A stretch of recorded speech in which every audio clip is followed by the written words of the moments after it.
हाँ जी, good morning. तो आज हम करने वाले हैं डायरेक्ट टैक्स में टीडीएस चैप्टर का रिवीजन। इसकी पीडीएफ फाइल आपको मिल जाएगी मेरे टेलीग्राम चैनल पर, वहां से आप डाउनलोड कर लीजिए और टेलीग्राम चैनल का लिंक इसी वीडियो के डिस्क्रिप्शन में दे रखा है। चलिए तो स्टार्ट करते हैं टीडीएस चैप्टर। टीडीएस चैप्टर में दो पार्टीज होती हैं, एक होता है पेयर और दूसरी पार्टी होती है पेई। पेई को एनी सम का पेमेंट कर रहा है, जैसे 1 लाख, तो पेयर पेई का टीडीएस डिडक्ट कर दे। जैसे सपोज टीडीएस की रेट 10% है, तो 1 लाख का 10% 10,000 पेयर पेई का टीडीएस डिडक्ट कर ले और रिमेनिंग अमाउंट 90,000 ही वो पेई को दे। अब पेयर ने टीडीएस डिडक्ट किया तो पेयर कहलाता है टीडीएस डिडक्टर, और पेई का टीडीएस डिडक्ट हुआ है तो वो कहलाता है पेई कहलाता है टीडीएस डिडक्टी। और ये चीज पेई के लिए इनकम है इस और पेयर के लिए एक्सपेंडिचर है, तो पेयर को गवर्नमेंट ड्यूटी बाउंड कर रही है कि वो पेई का टीडीएस डिडक्ट कर ले। और मैंने कहा ये सम पेयर के लिए एक्सपेंडिचर है, और अगर पेयर टीडीएस का डिफॉल्ट करेगा इस एक्सपेंडिचर पर, ये पेयर के लिए एक्सपेंडिचर है, तो ये एक्सपेंडिचर पेयर को डिसअलाउ कर दिया जाएगा पीजीबीपी हेड के सेक्शन 40 स्मॉल ए में। अब पेई के एंगल से बात करते हैं। पेयर ने पेई का जो टीडीएस डिडक्ट किया है उसकी क्रेडिट पेई को मिलेगी, जब पेई अपना इनकम टैक्स का रिटर्न फाइल करेगा और अपनी टैक्स लायबिलिटी कैलकुलेट करेगा। टैक्स लायबिलिटी में से पेयर ने उसका जो टीडीएस डिडक्ट किया है उसकी क्रेडिट पेई को अपनी टैक्स लायबिलिटी में से मिल जाएगी। ठीक है, तो ये है टीडीएस चैप्टर का बेसिक बातें। अब समझते हैं हम टीडीएस का रेट चार्ट। देखिए, टीडीएस पेमेंट पर डिडक्ट करना होता है तो हमें चेक करना पड़ता है nature of payment. Nature of payment से डिसाइड होता है कि कौन सा सेक्शन अप्लीकेबल होगा टीडीएस का। जैसे अगर एक एम्प्लॉयर अपने एम्प्लॉय को सैलरी का पेमेंट कर रहा है तो सेक्शन 192 में वो एम्प्लॉयर अपने एम्प्लॉय का टीडीएस डिडक्ट करेगा और स्लैब वाइज टैक्स रेट से वो टीडीएस डिडक्शन करेगा। पेयर कोई भी हो सकता है, लेकिन पेई तो इंडिविजुअली हो सकता है, तो पेई जो है वो इंडिविजुअल होगा। एम्प्लॉय जो है वो इंडिविजुअल है, वो रेजिडेंट हो सकता है, नॉन रेजिडेंट हो सकता है, और उसका TDS deduction slab wise tax rate से होगा। ठीक है, अब हम इससे रिलेटेड जो सेक्शन 192 की डिटेलिंग है वो समझते हैं। सेक्शन 192 सैलरी पर टीडीएस डिडक्शन के लिए है, तो इसके लिए एम्प्लॉयर को क्या करना होगा, उस एम्प्लॉय को ऑल एम्प्लॉयर से मिलने वाली सैलरी रिसीव्ड और रिसीवेबल जो भी है, एम्प्लॉयर को एस्टिमेशन लगाना होगा, एस्टिमेट लगाना होगा कि इस एम्प्लॉय को पूरे साल भर में क्या सैलरी मिलेगी। ठीक है, उस सैलरी का एस्टिमेशन एम्प्लॉयर को लगाना होगा। अब अगर एम्प्लॉय जो है वो साइमल्टेनियस एम्प्लॉयमेंट कर रहा है, मतलब वो फॉर एग्जांपल 2 जगह जॉब कर रहा है, ए लिमिटेड में भी कर रहा है, बी लिमिटेड में भी कर रहा है, तो कौन सा वाला एम्प्लॉयर टीडीएस डिडक्शन करेगा। इस सिचुएशन में एम्प्लॉय को उन 2 एम्प्लॉयर में से एक एम्प्लॉयर का सिलेक्शन करना पड़ेगा। फिर जो सिलेक्टेड एम्प्लॉयर है वही टीडीएस डिडक्शन करेगा ऑल एम्प्लॉयर से मिलने वाली सैलरी पर। ठीक है, तो इसके लिए एम्प्लॉई अपनी सैलरी डिटेल फर्निश करे अपने अदर और करंट एम्प्लॉयर को, और टीडीएस टू वन एम्प्लॉयर जो उसने सेलेक्ट किया है टीडीएस डिडक्ट करने के लिए, वो उसकी डिटेल, उस एम्प्लॉयर की डिटेल और सैलरी की डिटेल वो सारी फर्निश कर देगा फॉर्म नंबर 12B में, और नेसेसरी डॉक्यूमेंट भी अटैच करेगा। ठीक है, अब जो सेलेक्टेड एम्प्लॉयर है या करंट एम्प्लॉयर है, फॉर एग्जांपल ये हम प्रीवियस एम्प्लॉयमेंट का मैटर भी डिस्कस कर रहे हैं। फॉर एग्जांपल पहले ए लिमिटेड में जॉब किया जुलाई तक, फिर अगस्त से बी लिमिटेड को ज्वाइन कर लिया, तो जो प्रीवियस एम्प्लॉयमेंट है ए लिमिटेड का, वहां क्या सैलरी मिलती थी, इसकी डिटेल नए एम्प्लॉयर बी लिमिटेड को फर्निश करनी पड़ेगी, और उसके लिए भी फॉर्म नंबर 12B लगेगा। ठीक है, अब बात करते हैं एम्प्लॉयर को एम्प्लॉय की अदर इनकम भी कंसीडर करनी होगी, सिर्फ सैलरी नहीं, अदर इनकम भी कंसीडर करनी होगी, और उस पर टीडीएस क्या डिडक्ट हो चुका है या किसी दूसरे पर्सन ने इस एम्प्लॉय से क्या टीसीएस कलेक्ट किया है वो भी कंसीडर करना पड़ेगा। और वो कौन बताएगा एम्प्लॉयर को, एम्प्लॉय बताएगा। इसके लिए एम्प्लॉय को फॉर्म नंबर 12C फाइल करना पड़ेगा अपने एम्प्लॉयर के पास कि मेरी अदर इनकम ये है, इतना टीडीएस डिडक्ट हो चुका है और इतना टीसीएस कलेक्ट हो चुका है। इसकी डिटेल एम्प्लॉय ही तो देगा एम्प्लॉयर को इन फॉर्म नंबर 12C। अब एम्प्लॉयर ये बात ध्यान रखते हुए सिर्फ पॉजिटिव इनकम को ही कंसीडर करेगा, अदर इनकम काउंट करते वक्त वो सिर्फ पॉजिटिव इनकम ही लेगा, नेगेटिव इनकम नहीं लेगा। लेकिन वो सिर्फ हाउस प्रॉपर्टी हेड का ही लॉस कंसीडर कर सकता है, तो एम्प्लॉयर अदर इनकम कंसीडर करते वक्त लॉस कंसीडर कर सकता है क्या, सिर्फ हाउस प्रॉपर्टी हेड का ही लॉस कंसीडर कर सकता है। और इसके लिए इसके लिए वो employee regular tax regime follow कर रहा होना चाहिए, और इसके लिए उसको लॉस हुआ है, हाउस प्रॉपर्टी एक्ट में एम्प्लॉई को लॉस हुआ है, इसके लिए वो डॉक्यूमेंट्री एविडेंस भी अपने एम्प्लॉयर को फर्निश करे कि मुझे तो हाउस प्रॉपर्टी एक्ट में लॉस हुआ है, और आप मेरे टीडीएस को कंसीडर करने के लिए सेक्शन 192 में आप जो मेरा टीडीएस काटोगे वो कंसीडर करने के लिए आप मेरी अदर इनकम भी लोगे, तो लॉसेस भी कंसीडर करना, लेकिन एम्प्लॉयर सिर्फ हाउस प्रॉपर्टी एक्ट का लॉस ही कंसीडर करेगा। अब एम्प्लॉय की इनकम काउंट करते वक्त क्या चैप्टर 6 के डिडक्शंस भी कंसीडर किए जाएंगे? यस, अगर एम्प्लॉय उसका डॉक्यूमेंट्री एविडेंस एम्प्लॉयर को फर्निश करे कि मैंने ये इन्वेस्टमेंट कर दिया तो मुझे एटीसी का डिडक्शन लेस कर दीजिए मेरी टोटल इनकम कंसीडर करते टाइम। और इस तरीके से एक एम्प्लॉयर एम्प्लॉय की टैक्स लायबिलिटी कंसीडर करेगा, टोटल टैक्स कैलकुलेट कर लेगा, बेसिक इंक्लूडिंग सरचार्ज और हेल्थ एंड एजुकेशन सेस, और कितना टैक्स बनता है वो टीडीएस कंप्यूट कर लेगा। इस एम्प्लॉय पर जो भी स्लैब रेट एप्लीकेबल है उस हिसाब से वो टीडीएस का अमाउंट कैलकुलेट कर लेगा। और पता है टीडीएस डिडक्शन वो कैसे करेगा? मंथली बेसिस पर, जब वो एम्प्लॉय को हर महीने सैलरी दे रहा है, हर महीने की सैलरी पर टीडीएस डिडक्शन होगा। तो पूरे साल टीडीएस का अमाउंट क्या बनता है, डिवाइड बाय 12 कर देंगे, ठीक है, तो 12 महीने डिवाइड बाय 12 कर दिया, तो हर महीने मंथली टीडीएस क्या है, वो एम्प्लॉय को मंथली सैलरी देते वक्त, एम्प्लॉयर मंथली सैलरी का पेमेंट करते वक्त उसमें से मंथली टीडीएस डिडक्ट कर लेगा, और इसके लिए वो कैलकुलेट करेगा एवरेज रेट ऑफ टैक्स। अब एम्प्लॉयर को क्या पता कि एम्प्लॉय फ्यूचर में रेगुलर टैक्स रेजिम ऑप्ट करेगा या उस पर डिफॉल्ट टैक्स रेजिम ही लगेगी। इसके लिए एम्प्लॉय ही अपने एम्प्लॉयर को इंटीमेट करे कि एम्प्लॉय क्या इंटीमेट करे एम्प्लॉयर को कि वो रिटर्न फाइल करते वक्त कौन सी टैक्स रेजिम ऑप्ट करेगा, क्या वो रेगुलर टैक्स रेजिम ऑप्ट करेगा या वो डिफॉल्ट टैक्स रेजिम में ही रहना चाहेगा, ये एम्प्लॉय एम्प्लॉयर को बताए। मतलब एम्प्लॉय कौन सी रेजिम टैक्स रेजिम में रहना चाहता है ये एम्प्लॉय एम्प्लॉयर को बताए, उसके हिसाब से एम्प्लॉयर एम्प्लॉय का टीडीएस डिडक्ट करेगा। अब अगर एम्प्लॉय कोई इंटीमेशन नहीं देता तो उस सिचुएशन में एम्प्लॉयर ये मान के चले कि employ default tax regime section 115 BAC से गवर्न होगा, और उसके हिसाब से वो टीडीएस का अमाउंट कैलकुलेट कर ले। लेकिन सुनिए, आईटीआर फाइल करते वक्त एम्प्लॉय जो है वो अपना ऑप्शन चेंज कर सकता है। तो इसका मतलब जब टीडीएस काटने के लिए एम्प्लॉयर ने एम्प्लॉय को पूछा तो उसने for example default tax regime बोल दी कि डिफॉल्ट टैक्स रेजिम में ही रहूंगा मैं, लेकिन जब एम्प्लॉय एक्चुअल में आईटीआर फाइल कर रहा है तो उसने रेगुलर टैक्स रेजिम ऑप्ट कर ली। ऐसा अलाउड है, तो ऐसा करना अलाउड है, एम्प्लॉय अपना आईटीआर फाइल करते वक्त ऑप्शन चेंज कर सकता है। अब बात करते हैं, एक खास बात करते हैं, कुछ सिचुएशन में एम्प्लॉयर के पास ऑप्शन होता है कि जब वो एम्प्लॉय को नॉन मॉनेटरी परक्यूजेट पे कर रहा है, नॉन मॉनेटरी परक्यूजेट प्रोवाइड कर रहा है, तो उसका टैक्स एम्प्लॉयर अपनी जेब से पे कर दे। एक एम्प्लॉयर अपने एम्प्लॉय को नॉन मॉनेटरी परक्यूजेट प्रोवाइड कर रहा है, उस पर उस एम्प्लॉय का जो भी टैक्स बनेगा एम्प्लॉयर अपनी ओन पॉकेट से पे कर दे, तो टू दैट एक्सटेंट फिर उस अमाउंट तक फिर टीडीएस डिडक्ट करने की जरूरत नहीं रहेगी, क्योंकि उतना अमाउंट तो फिर एम्प्लॉयर अपनी जेब से डिपॉजिट करा रहा है। तो वो कैसे कैलकुलेशन होगी, तो नॉन मॉनेटरी परक्यूजेट का टैक्स कितना बनता है ये एम्प्लॉयर कैसे कैलकुलेट करे और फिर वो अपनी ओन पॉकेट से पे करा दे, ठीक है। तो ये एम्प्लॉयर कैसे कैलकुलेट करे, इसके लिए पहले एम्प्लॉयर को एवरेज रेट ऑफ टैक्स निकालनी होगी कि इस एम्प्लॉय का सैलरी इनकम पर क्या टैक्स बनता है, इस एम्प्लॉय का सैलरी इनकम पर including non monetary perquisite salary income पर इसका क्या इनकम टैक्स बनता है अपॉन सैलरी हेड की इसकी इनकम क्या है इनटू 100। इस तरीके से एवरेज रेट ऑफ टैक्स आ जाएगी और वो एवरेज रेट ऑफ टैक्स उस नॉन मॉनेटरी परक्यूजेट की वैल्यू पर अप्लाई कर दिया जाए तो आ जाएगा कि इस नॉन मॉनेटरी परक्यूजेट पर टैक्स कितना बनता है। अब नॉन मॉनेटरी परक्यूजेट पर टैक्स कितना बनता है ये एम्प्लॉयर अपनी जेब से पे करेगा, तो जो उसने टीडीएस अमाउंट कैलकुलेट किया था उसमें से ये tax on non monetary perquisite reduce कर देगा, लेस कर देगा, और बाकी का बैलेंस टीडीएस ही वो एम्प्लॉय की सैलरी में से डिडक्ट करेगा। तो सुनिए मैंने क्या बोला, जितना टीडीएस अमाउंट बनता था उसमें से tax on non monetary perquisite reduce कर दिया जाए, क्योंकि वो tax on non monetary perquisite तो एम्प्लॉयर अपनी ओन पॉकेट से पे करेगा, ठीक है। और फिर टोटल टीडीएस अमाउंट में से वो tax on non monetary perquisite paid by employer less हो जाएगा, और जो बैलेंस टीडीएस है वही एम्प्लॉयर एम्प्लॉय को सैलरी का पेमेंट करते वक्त टीडीएस के रूप में डिडक्ट करे, ठीक है। तो ये प्रोसीजर है। चलिए अब अब हम समझते हैं सेक्शन 192A।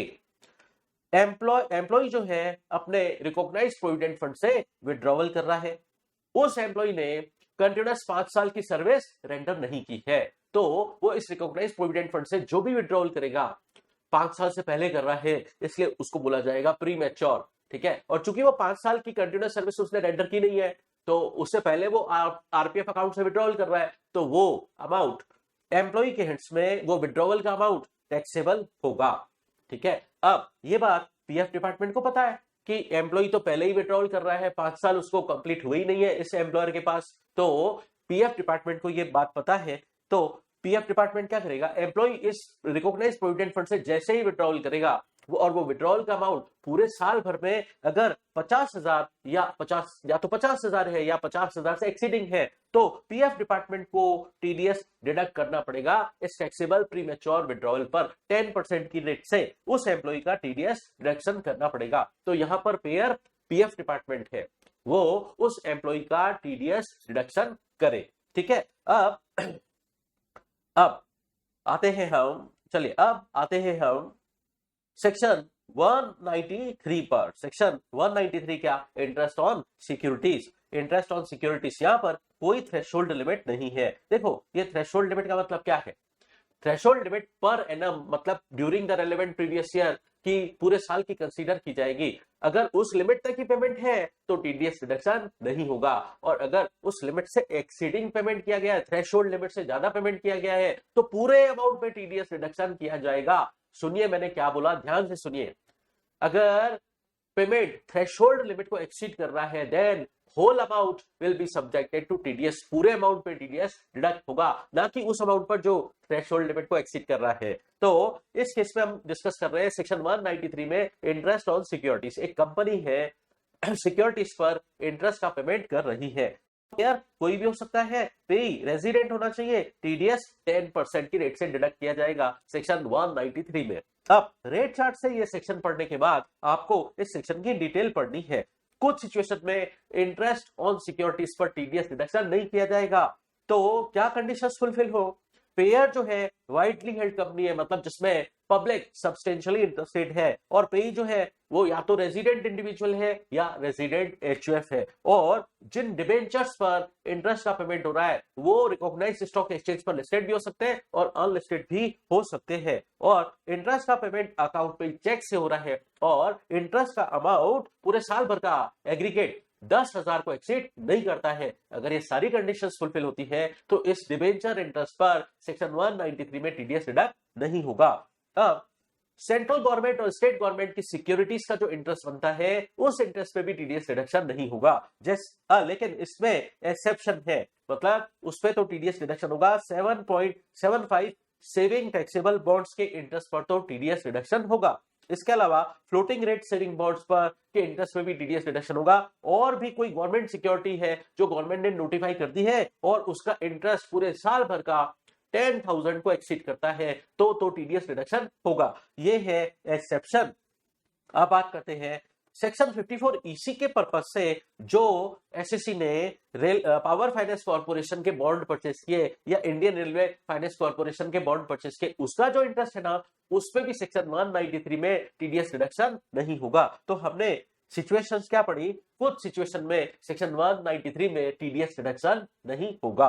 चलिए अब आगे बात करते हैं दोबारा आ जाइए रेट चार्ट में। पहले हर सेक्शन रेट चार्ट से पढ़ना है, बाद में उसकी डिटेल पढ़नी है। तो पहले अब समझते हैं सेक्शन 194 डिविडेंड पर टीडीएस, चाहे वो एक्चुअल डिविडेंड है चाहे डिम डिविडेंड है, और हम तो एक्चुअल डिविडेंड तो आपको पता ही है, फाइनल डिविडेंड और इंटरिम डिविडेंड, उस पर टीडीएस डिडक्शन सेक्शन 194 में होगा।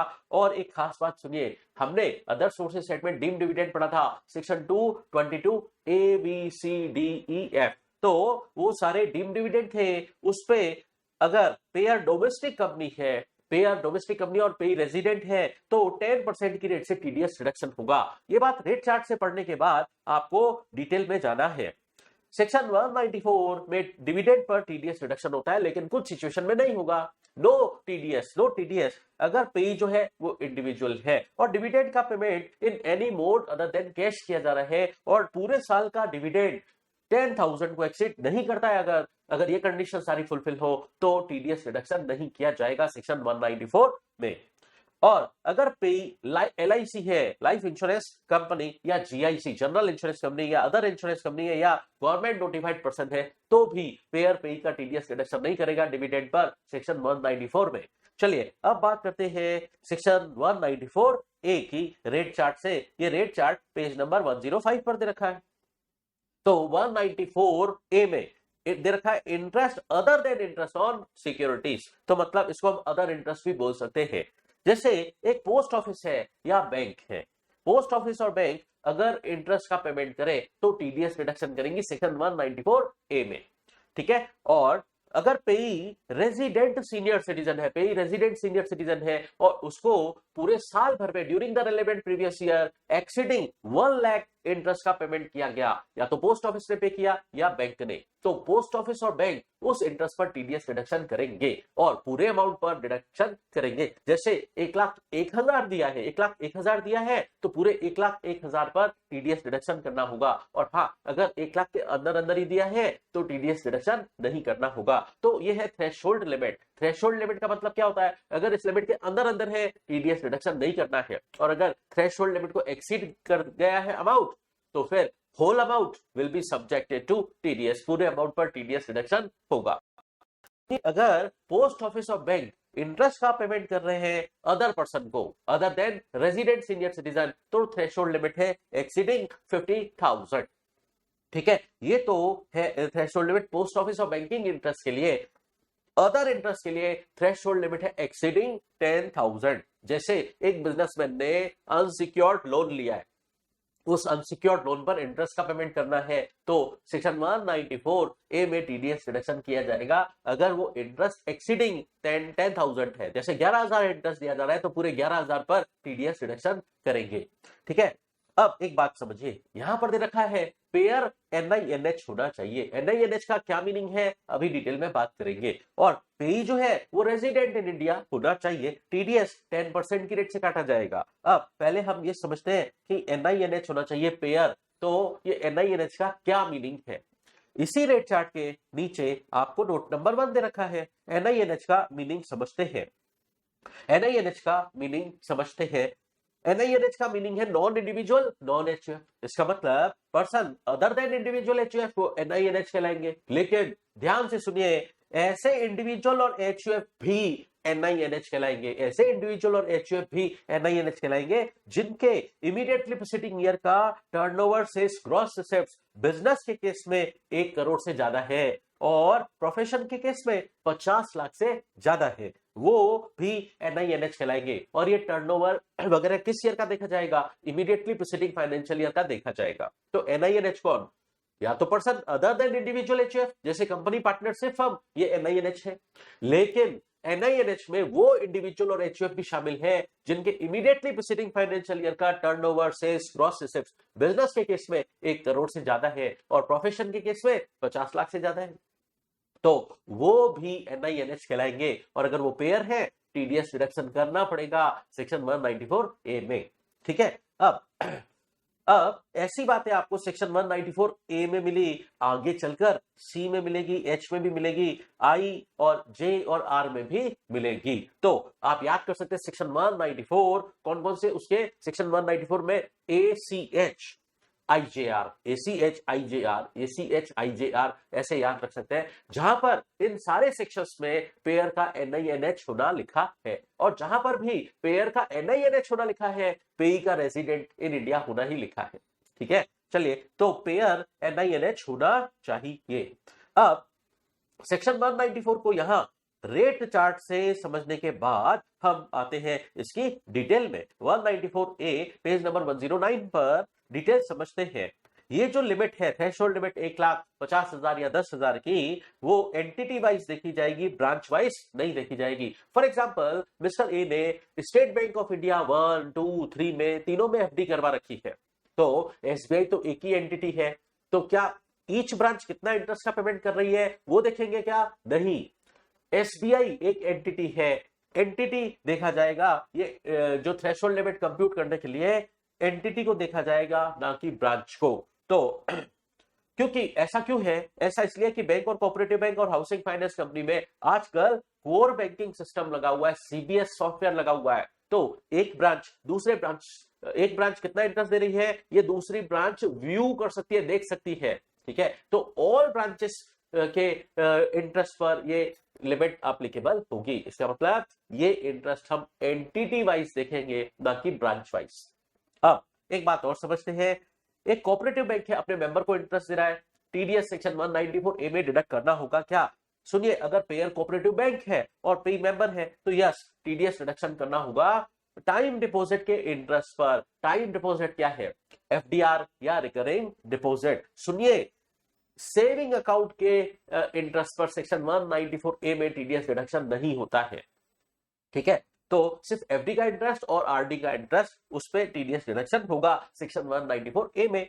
फिर कोऑपरेटिव बैंक पेयर है और पेई जो है वो कोऑपरेटिव सोसाइटी है, टीडीएस डिडक्शन नहीं करना है। लेकिन अगर पेयर कोऑपरेटिव सोसाइटी है और पेई जो है वो मेंबर है, तो टीडीएस डिडक्शन इन जनरल तो नहीं होगा।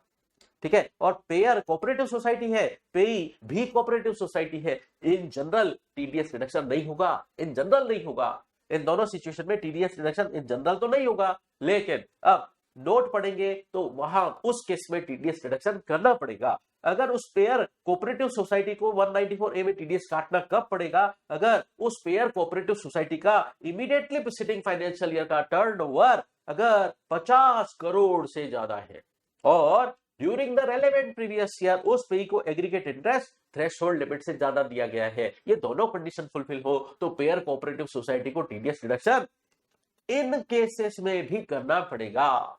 ठीक है, अब क्या आरडी के इंटरेस्ट पर टीडीएस डिडक्शन करना पड़ेगा बैंक, कोऑपरेटिव बैंक और पोस्ट ऑफिस को? यस, करना पड़ेगा अगर पूरे साल का एग्रीगेट इंटरेस्ट थ्रेशोल्ड लिमिट को एक्सीड करता है। और हम पढ़ चुके हैं थ्रेशोल्ड लिमिट क्या है। अगर पेई रेजिडेंट सीनियर सिटीजन है तो 1 लाख और अगर अदर पर्सन है तो 50,000। चलिए अब एक बात और समझते हैं। एक है हमारे इंडिया में क्या बना हुआ, मोटर एक्सीडेंट क्लेम ट्रिब्यूनल बना हुआ है। जिनका एक्सीडेंट हो जाता है उनको कंपनसेशन दिया जाता है, और कंपनसेशन अगर देरी से दिया जाता है तो उस पर इंटरेस्ट का पेमेंट भी किया जाता है। तो उस पर टीडीएस रिडक्शन होगा क्या? उस इंटरेस्ट ऑन कंपनसेशन पर टीडीएस रिडक्शन होगा क्या सेक्शन 194A में? यस, होगा। तो उस पर भी टीडीएस रिडक्शन कब किया जाएगा? पेमेंट और क्रेडिट व्हिचएवर इज अर्लियर। जब भी पेयर पेई को एक्चुअल पेमेंट कर रहा है पी, या उसके लेजर को अपनी बुक्स में क्रेडिट कर रहा है सी, तो टीडीएस डिडक्शन इन जनरल कब किया जाता है? पीसीई के टाइम पर। तो पेमेंट और credit to the account of payee whichever is earlier at that time in general section 194A में टीडीएस डिडक्शन किया जाता है। लेकिन ये इंटरेस्ट ऑन कंपनसेशन रेसिपिएंट के हिट्स में रिसिप्ट बेसिस पर टैक्सेबल होता है, इसलिए जो पेयर है वो पेमेंट के टाइम पर टीडीएस डिडक्ट करे अगर एग्रीगेट इंटरेस्ट पूरे साल भर का 50,000 को एक्सीड करता है। ठीक है, और कुछ सिचुएशन में सेक्शन 194A में टीडीएस रिडक्शन नहीं होगा। एक तो हमने डिस्कस कर लिया, इंटरेस्ट ऑन सेविंग अकाउंट, इस इंटरेस्ट पर टीडीएस रिडक्शन नहीं होगा। दूसरा है अगर income tax department tax refund कर रहा है उसके इंटरेस्ट पे भी टीडीएस रिडक्शन नहीं होगा। और अगर पेई हुडको है या बैंक है, कोऑपरेटिव बैंक है, पब्लिक फाइनेंशियल इंस्टीट्यूशन है, एलआईसी है, इंश्योरेंस कंपनी है, यूटीआई है, तो भी उनको इंटरेस्ट का पेमेंट करते वक्त टीडीएस रिडक्शन नहीं होगा। बट ध्यान रखिए, अगर कोई पर्सन एनबीएफसी को इंटरेस्ट का पेमेंट कर रहा है तो टीडीएस रिडक्शन होगा सेक्शन 194A में। और अगर इनकम दी जा रही है जीरो कूपन बॉन्ड पर तो उस इनकम पर भी सेक्शन 194A में टीडीएस रिडक्शन नहीं किया जाएगा। ठीक है, ये था सेक्शन 194A की डिटेल। अब आगे बात करते हैं, रेट चार्ट में दोबारा चलते हैं। अब है सेक्शन 194B। अगर पेयर पेई को पेमेंट कर रहा है winning from lottery, crossword puzzle, card game, other game of any sort और फ्रॉम गैम्बलिंग और betting of any form of nature, मतलब कैजुअल इनकम का पेमेंट कर रहा है। लेकिन यह एक्सेप्शन है other than winning from online game. क्यों? ऑनलाइन गेम के लिए एक अलग सेक्शन आ गया है, सेक्शन 194BA। तो उसको छोड़कर थ्रेशोल्ड लिमिट इस सेक्शन में क्या है? एक्सीडिंग 10,000। और ये पर एनम, मतलब पूरे साल का एग्रीगेट करके चेक नहीं करना है, सिंगल ट्रांजेक्शन वाइज ये थ्रेशोल्ड लिमिट चेक होगी। तो अगर ईच सिंगल ट्रांजेक्शन का अमाउंट 10,000 को एक्सीड करता है तो पेयर पेई का टीडीएस रिडक्शन करेगा। पेयर कौन हो सकता है? ऑल टीडीएस 30% की रेट से डिडक्ट किया जाएगा। फिर इससे रिलेटेड हम बात आगे पढ़ेंगे और डिटेल में, पहले दो सेक्शन हम कवर कर लेते हैं। एक और section 194 BB, winning from horse race. इसमें भी सेम थ्रेशोल्ड है, लिमिट है exceeding 10,000 for each single transaction, और पेयर ऑल, पेई ऑल और टीडीएस की रेट भी 10% है। इसका मतलब 194 बी और 194 बीबी, ये दो सेक्शन पे लगभग सारी बातें सेम है, बस नेचर ऑफ पेमेंट अलग है।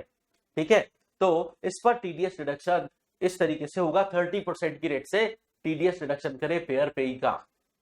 अब बीच में एक सेक्शन और है, पढ़ लेते हैं।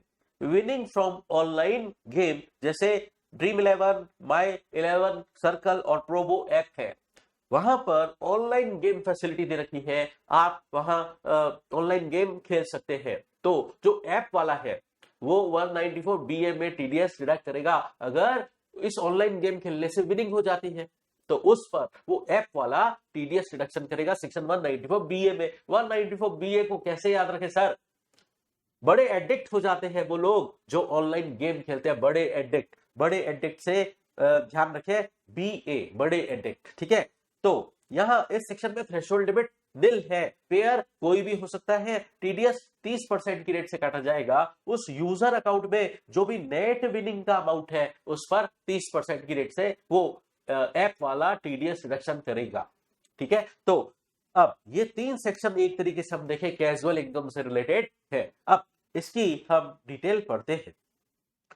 194 बी और 194 बीबी, कैजुअल इनकम पर टीडीएस की रेट। अब यहाँ एक स्पेशल बात सुनिए, अगर विनिंग का अमाउंट होलली इन काइंड है या पार्टली इन कैश और पार्टली इन काइंड है, लेकिन कैश पार्ट इतना सफिशिएंट नहीं है कि वो टीडीएस लायबिलिटी को मीट आउट कर सके। मतलब अगर प्राइस जो है विनिंग का अमाउंट है वो पार्टली काइंड में, पार्टली कैश में है, कैश का अमाउंट इतना सफिशिएंट नहीं है कि वो टीडीएस लायबिलिटी को मीट आउट कर पाए, तो उस सिचुएशन में पेयर प्राइस और विनिंग रिलीज करने से पहले ये इंश्योर करे कि इस विनिंग का टैक्स गवर्नमेंट को डिपॉजिट हो चुका है।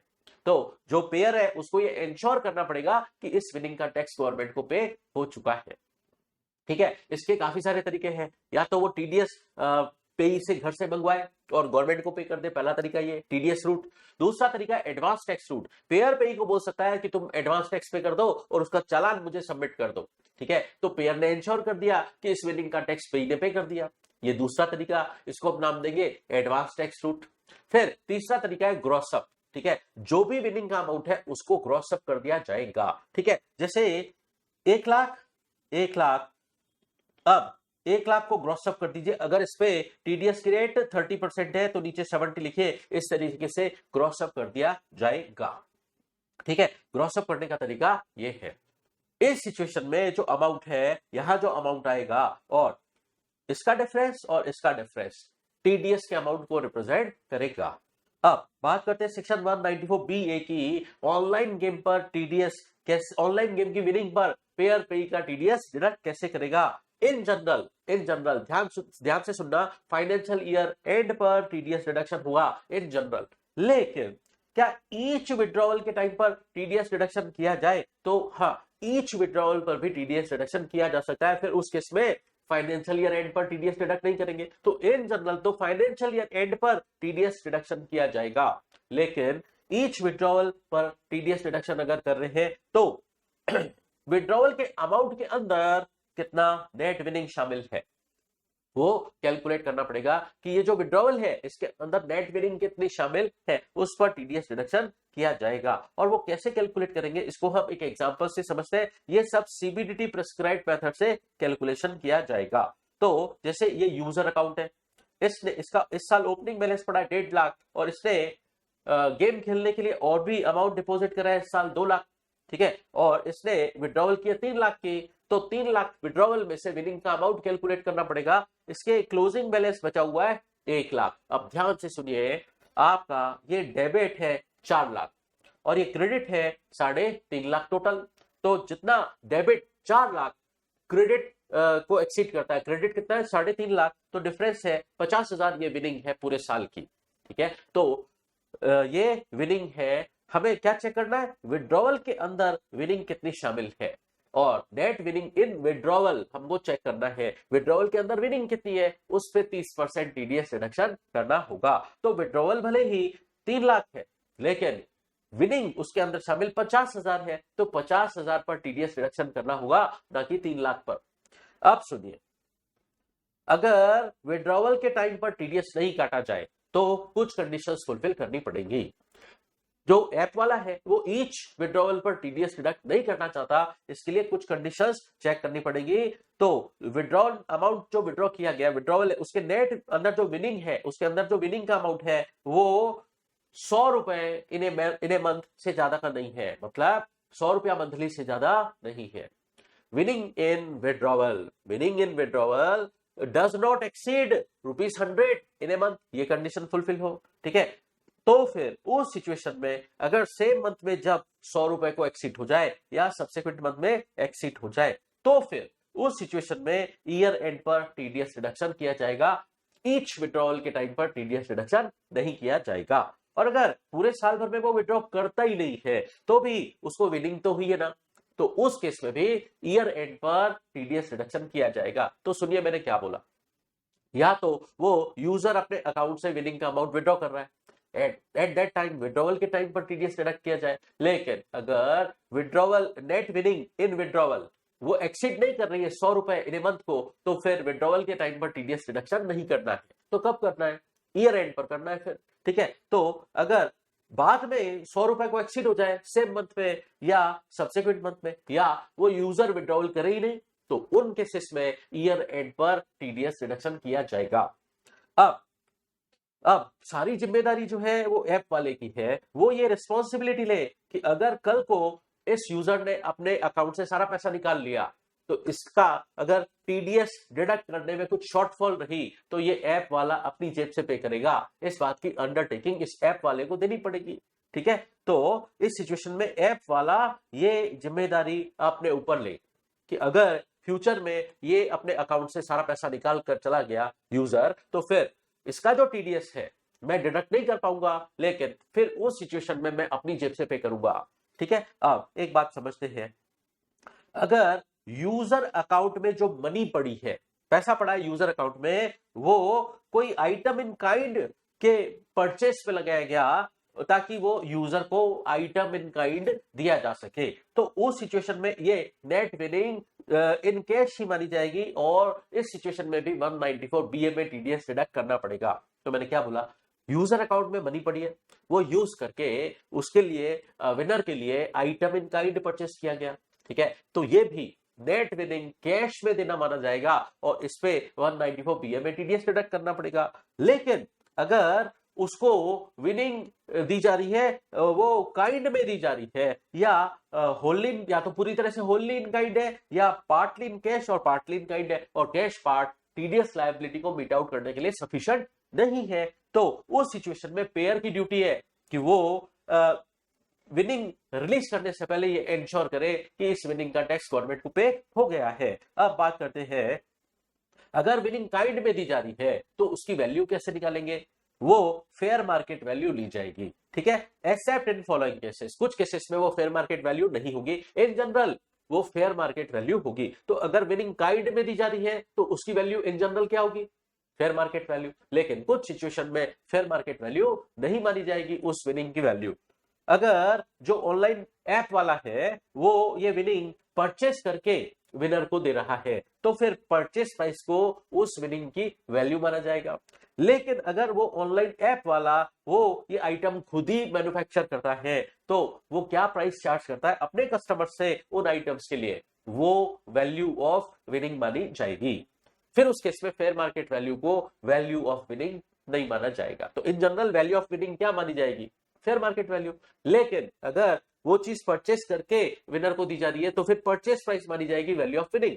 लेकिन अगर जो ऐप वाला है वो ये चीज मैन्युफैक्चर करता है, मैन्युफैक्चर करके अपने अदर कस्टमर्स को कितने में देता है ये आइटम, वो वैल्यू फिर वैल्यू ऑफ विनिंग मानी जाएगी। और हाँ, वैल्यू निकालने में, उस आइटम की वैल्यू निकालने में जीएसटी कंपोनेंट एक्सक्लूड किया जाएगा, ठीक है। अब सुनिए, हमने अदर सोर्सेस सेट में सेक्शन 115 बीबीजे समझा था और taxation of special income chapter में भी समझा था, ठीक है। तो ऑनलाइन गेम की विनिंग इस सेक्शन में टैक्सेबल होती है सेक्शन 115 बीबीजे में, और पेयर को इस पे टीडीएस काटना होता है 194 बीए में। तो दोनों सेक्शन आपस में कनेक्टेड है, इसलिए साथ में पढ़े जाने चाहिए। चलिए अब बात करते हैं सेक्शन 194 सी की। पेमेंट किया जा रहा है कॉन्ट्रैक्टर को, सब कॉन्ट्रैक्टर को, लेबर कॉन्ट्रैक्टर को, या एडवर्टाइजिंग कॉन्ट्रैक्ट का पेमेंट किया जा रहा है, जैसे ट्रांसपोर्टर के भाड़े का पेमेंट हो रहा है, या लेबर कॉन्ट्रैक्टर को पेमेंट हो रहा है, जॉब वर्कर को पेमेंट हो रहा है, प्रिंटिंग कॉन्ट्रैक्ट का पेमेंट हो रहा है, पेंटिंग कॉन्ट्रैक्ट का हो रहा है, कैटरिंग का हो रहा है पेमेंट, या एनुअल मेंटेनेंस कॉन्ट्रैक्ट का हो रहा है। ये जस्ट मैंने एग्जाम्पल दे रखे हैं, ठीक है। तो 194 C stands for contractual payment. तो कोई कॉन्ट्रैक्चुअल पेमेंट किया जा रहा है तो सेक्शन 194 सी में टीडीएस रिडक्शन किया जाएगा। थ्रेशोल्ड लिमिट क्या है? सिंगल सम अगर एक्सीड कर रहा है 30,000 को, या एग्रीगेट सम पूरे साल भर का एग्रीगेट करके वो 1 लाख को एक्सीड हो रहा है, तो दोनों में से एक भी कंडीशन फुलफिल हो, तो सिंगल सम अगर 30,000 को एक्सीड करे या aggregate sum during the year 1 lakh को एक्सीड करे, तो ये है थ्रेशोल्ड लिमिट। टीडीएस डिडक्शन करना पड़ेगा सेक्शन 194 सी में, पेयर पेई का टीडीएस डिडक्ट करे। पेयर यहां पर एनआईएनएच होना चाहिए। एनआईएनएच का मीनिंग हम ऑलरेडी समझ चुके हैं जब आपने 194 ए समझा था, और जहां पर पेयर एनआईएनएच होना लिखा है वहां पर पेई का रेजिडेंट होना ही लिखा है, ठीक है। अब सुनिए, अगर पेई इंडिविजुअल एचओएफ है, तो अगर पेई इंडिविजुअल एचओएफ है तो 1% की रेट से टीडीएस डिडक्ट होगा, लेकिन पेई अगर अदर देन इंडिविजुअल एचओएफ है, पेई अगर अदर देन इंडिविजुअल एचओएफ है तो फिर 2% की रेट से टीडीएस रिडक्शन होगा। अब यहां पर हमें पढ़ना है नोट नंबर 1C। इसी टेबल के नीचे नोट नंबर 1C, अगर आप ट्रांसपोर्टर को भाड़े का पेमेंट कर रहे हैं तो कुछ सिचुएशन में गवर्नमेंट ने सेक्शन 194C में रिलैक्सेशन दिया है, टीडीएस डिडक्ट नहीं करना है, ठीक है। उस केस में टीडीएस 194C में डिडक्ट करने की लायबिलिटी नहीं है। पेई ट्रांसपोर्ट बिजनेस में इंगेज है, मतलब प्लाइंग, हायरिंग और लीजिंग गुड्स कैरेजेस, और उसके पास पूरे साल भर में at any time during the relevant previous year 10 से ज्यादा व्हीकल नहीं है। गुड्स कैरेजेस मतलब व्हीकल 10 से ज्यादा नहीं है at any time during the relevant previous year, और पेई जो है डिक्लेरेशन दे कि पूरे साल भर में मेरे पास 10 से ज्यादा व्हीकल नहीं है, गुड्स कैरेजेस नहीं है, और वो अपना पैन नंबर भी दे। अगर ये सारी कंडीशंस फुलफिल हो तो फिर पेयर इन ट्रांसपोर्ट चार्जेस पर उस ट्रांसपोर्टर का टीडीएस डिडक्ट नहीं करेगा सेक्शन 194C में। अब इससे 194C को लेकर डिटेल में बात करते हैं। 194C को लेकर डिटेल में बात करते हैं। अगर कोई पेमेंट किया जा रहा है for carrying out any work, तो फिर 194C में टीडीएस रिडक्शन करना होगा। वर्क की डेफिनेशन दे रखी है, वर्क शैल इंक्लूड। अगर किसी एडवर्टाइजिंग कॉन्ट्रैक्ट का पेमेंट कर रहे हैं या ब्रॉडकास्टिंग और टेलीकास्टिंग का पेमेंट कर रहे हैं, including production of programmes for such broadcasting और टेलीकास्टिंग, ठीक है, तो रेडियो और टेलीविजन वगैरह को ब्रॉडकास्टिंग और टेलीकास्टिंग का पेमेंट कर रहे हैं तो टीडीएस रिडक्शन 194C में करना होगा। इसके अलावा अगर ट्रांसपोर्टर को भाड़े का पेमेंट कर रहे हैं तो भी 194C में टीडीएस रिडक्शन करना होगा, लेकिन एक्सेप्शन रेल भाड़े पर 194C में टीडीएस रिडक्शन नहीं करना है। अच्छा, किसी कैटरिंग कॉन्ट्रैक्ट का पेमेंट कर रहे हैं 194C में टीडीएस रिडक्शन करना होगा। अब एक बात अच्छे से समझना, मैन्युफैक्चरिंग कर रहा है कोई जॉब वर्कर या सप्लाई कर रहा है कोई प्रोडक्ट एक job worker, according to the requirement और स्पेसिफिकेशन ऑफ कस्टमर। कस्टमर कौन है? Main manufacturer. कस्टमर कौन है? जॉब वर्कर का। जॉब वर्कर का कस्टमर है मेन मैन्युफैक्चरर।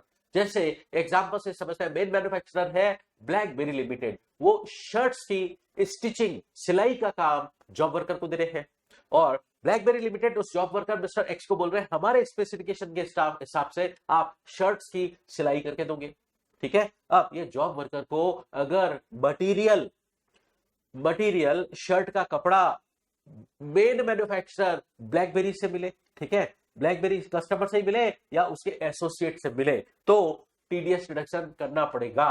तो फिर उस सिचुएशन में मेन मैन्युफैक्चरर उस जॉब वर्कर को पेमेंट करते वक्त सेक्शन 194C में टीडीएस रिडक्ट करे, ठीक है। तो मटेरियल किससे मिल रहा है जॉब वर्कर को? या तो मेन मैन्युफैक्चरर से मिल रहा है या उसकी एसोसिएटेड पार्टी, रिलेटेड पार्टी, जो सेक्शन 48(2)B में दे रखी है रिलेटेड पार्टी। मटेरियल या तो मेन मैन्युफैक्चरर से मिल रहा है जॉब वर्कर को, या मेन मैन्युफैक्चरर की एसोसिएटेड पार्टी से जॉब वर्कर को मटेरियल मिल रहा है। और तो कस्टमर का मतलब यहां पर एसएससी है, मेन मैन्युफैक्चरर, और एसोसिएट का मतलब रिलेटेड पार्टी। अब सुनिए, जॉब वर्कर बिल कैसे रेस करेगा, बिल कैसे देगा मेन मैन्युफैक्चरर को? अगर जॉब वर्कर अपने बिल के अंदर मटेरियल की वैल्यू सेपरेटली मेंशन नहीं करता, तो फिर मेन मैन्युफैक्चरर उस जॉब वर्कर का पूरे अमाउंट पर टीडीएस डिडक्ट करेगा, पूरे इनवॉइस वैल्यू पर टीडीएस डिडक्ट करेगा। तो जॉब वर्कर बिल कैसे देगा?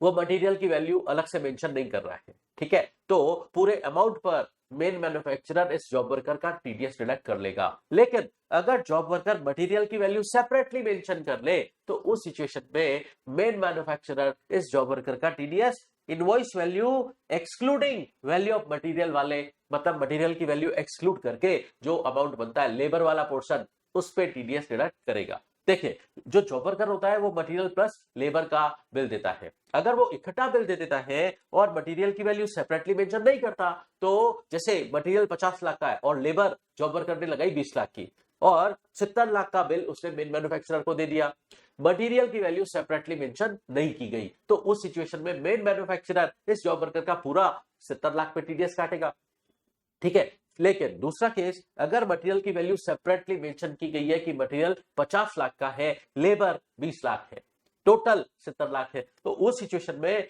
मटेरियल की वैल्यू यानी 50 लाख पर टीडीएस डिडक्ट नहीं होगा, बाकी के लेबर चार्जेस 20 लाख पर ही टीडीएस डिडक्ट होगा। अब सुनिए, अगर वो जॉब वर्कर को ब्लैकबेरी लिमिटेड ने बोला कि शर्ट्स की स्टिचिंग करके दो, लेकिन कपड़ा हम नहीं देंगे, कपड़ा तुमको थर्ड पार्टी से लेना पड़ेगा, तो फिर उस सिचुएशन में जॉब वर्कर को मटेरियल मेन मैन्युफैक्चरर या उसकी एसोसिएटेड पार्टी से नहीं मिला, ये जॉब वर्कर को किसी थर्ड पार्टी से परचेस करना पड़ा और उस पर स्टिचिंग करके ब्लैकबेरी लिमिटेड को वो शर्ट्स बेचनी पड़ी, तो फिर उस केस में तो ये से कॉन्ट्रैक्ट ऑफ सेल हुआ, और उस सिचुएशन में सेक्शन 194 सी का टीडीएस एप्लीकेबल नहीं होगा। तो सिंपल बात है, जॉब वर्कर को कपड़ा किससे मिला? अगर मेन मैन्युफैक्चरर और उसकी एसोसिएटेड पार्टी से मिला तो यस 194 सी का टीडीएस एप्लीकेबल है। लेकिन अगर जॉब वर्कर ये शर्ट्स की स्टिचिंग करने के लिए कपड़ा थर्ड पार्टी से परचेस करता है, तो फिर ये इस ट्रांजैक्शन पर 194 सी में टीडीएस डिडक्शन नहीं होगा। भले ही इस सिचुएशन में जॉब वर्कर मेन मैन्युफैक्चरर को लेबर चार्जेस का बिल देगा 20 लाख का, तो भी इस सिचुएशन में 194 सी में टीडीएस डिडक्ट नहीं होगा। अब एक खास बात सुनिए कि अगर कमीशन और ब्रोकरेज दी जा रही है in relation to transaction of securities, तो उस पर वैसे कमीशन और ब्रोकरेज पर सेक्शन 194H में टीडीएस काटा जाता है, लेकिन अगर कमीशन और brokerage in relation to transactions of securities है, तो उस पर 194C में टीडीएस काटा जाएगा, ना कि 194H में। अब बात करते हैं हम आगे, रेट चार्ट में आ जाइए दोबारा। रेट चार्ट में अब हम बात करते हैं सेक्शन 194D की। पेमेंट किया जा रहा है इंश्योरेंस कमीशन का, तो याद कैसे करें? इंश्योरेंस कमीशन दलाल को कमीशन दे रहे हैं, तो डी या 194D, डी मतलब दलाल, दलाल को इंश्योरेंस कमीशन का पेमेंट किया जा रहा है। अगर पूरे साल का एग्रीगेट इंश्योरेंस कमीशन 20,000 को एक्सीड करता है, तो टीडीएस काटना पड़ेगा। पेयर कोई भी हो सकता है, पेई रेजिडेंट होना चाहिए। अगर पेई डोमेस्टिक कंपनी है तो 10% की रेट से टीडीएस काटा जाएगा, और अगर पेई अदर देन डोमेस्टिक कंपनी है तो 2% की रेट से टीडीएस डिडक्ट किया जाएगा सेक्शन 194D में इस इंश्योरेंस कमीशन पर, ठीक है। अब बात करते हैं हम बात करते हैं 194DA की। अच्छा एक मिनट, हम यूं करते हैं 194DA को भी पेंडिंग रखते हैं, पहले कमीशन की जितनी सेक्शन है एक साथ कर लेते हैं। 194G, commission on sale of lottery tickets. Lottery कौन चलाता है? गवर्नमेंट, तो गवर्नमेंट चलाती है, तो 194G गवर्नमेंट चलाती है लॉटरी टिकट, उस पर अब लॉटरी एजेंट्स को कमीशन देती है, ठीक है। अगर कमीशन का अमाउंट एक्सीडिंग 20,000 है पूरे साल का एग्रीगेट, तो पूरे अमाउंट पर टीडीएस किया जाएगा। पेयर कौन? ऑल, पेई ऑल, और टीडीएस की रेट 2%। यह है 194G। Commission on sale of lottery tickets पर टीडीएस 2% की रेट से काटा जाएगा। अब कमीशन और ब्रोकरेज की एक जनरल सेक्शन और भी है 194G। तो अगर एक्सीडिंग 20,000 पूरे साल का एग्रीगेट कमीशन या ब्रोकरेज किसी पार्टी को दिया, यहां पर पेयर NINH होना चाहिए, पे रेजिडेंट होना चाहिए, TDS 2% की रेट से काटा जाएगा। तो हमने कमीशन की 3 सेक्शन देखी, 194D, 194G, 194H। तीनों में ही थ्रेशोल्ड लिमिट एक्सीडिंग 20,000 है और TDS की रेट 2% है। हाँ, इंश्योरेंस कमीशन वाले मैटर पर अगर पेई डोमेस्टिक कंपनी है तो 10%, नहीं तो सारे केसेस में इंश्योरेंस के जितने भी सेक्शन है उसमें नहीं, कमीशन के जितने भी सेक्शन है, कमीशन के जितने भी सेक्शन है उसमें TDS की रेट 2% ही है। ठीक है, चलिए अब आते हैं हम सेक्शन 194 DA समझते हैं। एक life insurance company policy holder को मैच्योरिटी प्रोसीड का पेमेंट कर रही है और लाइफ इंश्योरेंस कंपनी को पता है कि ये मैच्योरिटी प्रोसीड पर उस पॉलिसी होल्डर को सेक्शन 1010D का एग्जम्पशन नहीं मिलेगा। ये मैच्योरिटी प्रोसीड इस पॉलिसी होल्डर के हेड्स में टैक्सेबल होगी। तो ये बात इंश्योरेंस कंपनी को पता है। अब इंश्योरेंस कंपनी क्या करेगी, इस मैच्योरिटी प्रोसीड के अंदर जो इनकम कंपोनेंट है उस पर TDS डिडक्ट करेगी, लेकिन थ्रेशोल्ड लिमिट के लिए तो वो मैच्योरिटी प्रोसीड के अमाउंट को ही देखेगी इंक्लूडिंग बोनस। अगर मैच्योरिटी प्रोसीड इंक्लूडिंग बोनस या तो 1 लाख है या 1 लाख से ज्यादा है। ध्यान से सुनिए, थ्रेशोल्ड लिमिट के लिए तो मैच्योरिटी प्रोसीड चेक की जाएगी। अगर मैच्योरिटी प्रोसीड इंक्लूडिंग बोनस या तो 1 लाख है या 1 लाख से ज्यादा है तो TDS काटा जाएगा 2%, लेकिन 2% मैच्योरिटी प्रोसीड के अमाउंट पे नहीं काटा जाएगा। मैच्योरिटी प्रोसीड के अंदर इनकम कंपोनेंट कितना है ये चेक किया जाएगा। इनकम कंपोनेंट पर 2% TDS डिडक्ट किया जाएगा। तो ध्यान से सुनिए, थ्रेशोल्ड लिमिट की एप्लीकेबिलिटी के लिए तो मैच्योरिटी प्रोसीड देखी जाएगी, लेकिन जो 2% TDS काटना है उस मैच्योरिटी प्रोसीड के अंदर इनकम कंपोनेंट कितना है, उस इनकम कंपोनेंट पर 2% पेयर पेई का TDS काटे। मतलब इंश्योरेंस कंपनी उस पॉलिसी होल्डर का TDS डिडक्ट करे सेक्शन 194 DA में। अब 194 DA को डिटेल में समझते हैं। पेज नंबर 111 पर 194 DA 2% TDS किसमें, इनकम कंपोनेंट कंप्राइज्ड इन मैच्योरिटी प्रोसीड इंक्लूडिंग बोनस। तो वो इनकम कंपोनेंट कैसे चेक करेंगे, सुनिए। मैच्योरिटी प्रोसीड इंक्लूडिंग बोनस का कितना पैसा मिला, पैसा कितना आया, इनफ्लो माइनस आउटफ्लो, प्रीमियम कितना भरा था पूरे पॉलिसी के टेन्योर में। पॉलिसी जैसे 15 साल की थी, 15 साल में पॉलिसी होल्डर ने कितना पेमेंट किया प्रीमियम का, मतलब आज मैच्योरिटी पर कितना पैसा आया, इनफ्लो माइनस प्रीमियम कितना भरा पॉलिसी के पूरे टेन्योर में। ठीक है, तो प्रीमियम पेड लेस हो जाएगा तो इनकम कंपोनेंट आ जाएगा। इनकम कंपोनेंट पर 2% TDS एप्लीकेबल होगा। वो लाइफ इंश्योरेंस कंपनी उस पॉलिसी होल्डर का 2% की रेट से TDS डिडक्ट करेगी सेक्शन 194 DA में। लेकिन 194 DA एक केस में एप्लीकेबल नहीं होगा, अगर वो मैच्योरिटी प्रोसीड उस पॉलिसी होल्डर के हेड्स में सेक्शन 1010D में एग्जम्प्ट है। और ये 1010D हम एग्जम्पशन चैप्टर में समझ चुके हैं। अगर उस पॉलिसी होल्डर ने लिमिट में रहते हुए प्रीमियम भरे हैं तो मैच्योरिटी प्रोसीड जब भी उस पॉलिसी होल्डर को मिलेगी सेक्शन 1010D में एग्जम्प्ट होगी। और अगर एग्जम्प्ट है तो फिर पेयर सेक्शन 194 DA में पेई का TDS भी नहीं काटेगा। ठीक है, चलिए अब आगे बात करते हैं। सेक्शन 194I रेंट का पेमेंट किया जा रहा है। किसका rent, land building furniture fitting, इसको शॉर्ट में बोल दो LBFF का रेंट, या PME का रेंट, प्लांट मशीनरी इक्विपमेंट का रेंट दिया जा रहा है। अगर 50,000 पर मंथ और पार्ट ऑफ मंथ का रेंट जो है वो 50,000 से ज्यादा है तो TDS डिडक्ट करना पड़ेगा। पेयर NINH होना चाहिए, पेई रेजिडेंट इन इंडिया होना चाहिए। बट हाँ, हम LBFF का और PME का रेंट, ये थ्रेशोल्ड लिमिट के लिए हम LBFF का रेंट और PME का रेंट एग्रीगेट करके देखेंगे। अगर पेई सेम है, ठीक है, जैसे बिल्डिंग भी मिस्टर रमेश से आपने किराए पर ली है और मशीन भी आपने मिस्टर रमेश से किराए पर ली है, तो आप मिस्टर रमेश को बिल्डिंग का रेंट और मशीन का रेंट पे कर रहे हो तो बिल्डिंग और मशीन का रेंट एग्रीगेट करके 50,000 पर मंथ की लिमिट चेक की जाएगी। ठीक है, लेकिन ध्यान रहे LBFF के रेंट पर TDS की रेट है 10% और PME के रेंट पर 2% है TDS की रेट। ठीक है, अब इससे रिलेटेड हम सेक्शन की डिटेल समझते हैं। 194I में थ्रेशोल्ड लिमिट है 50,000 पर मंथ और पार्ट ऑफ मंथ, और ये एग्रीगेट चेक करेंगे LBFF का रेंट और PME का रेंट। अगर पेई सेम है तो अब एक एग्जांपल से समझते हैं।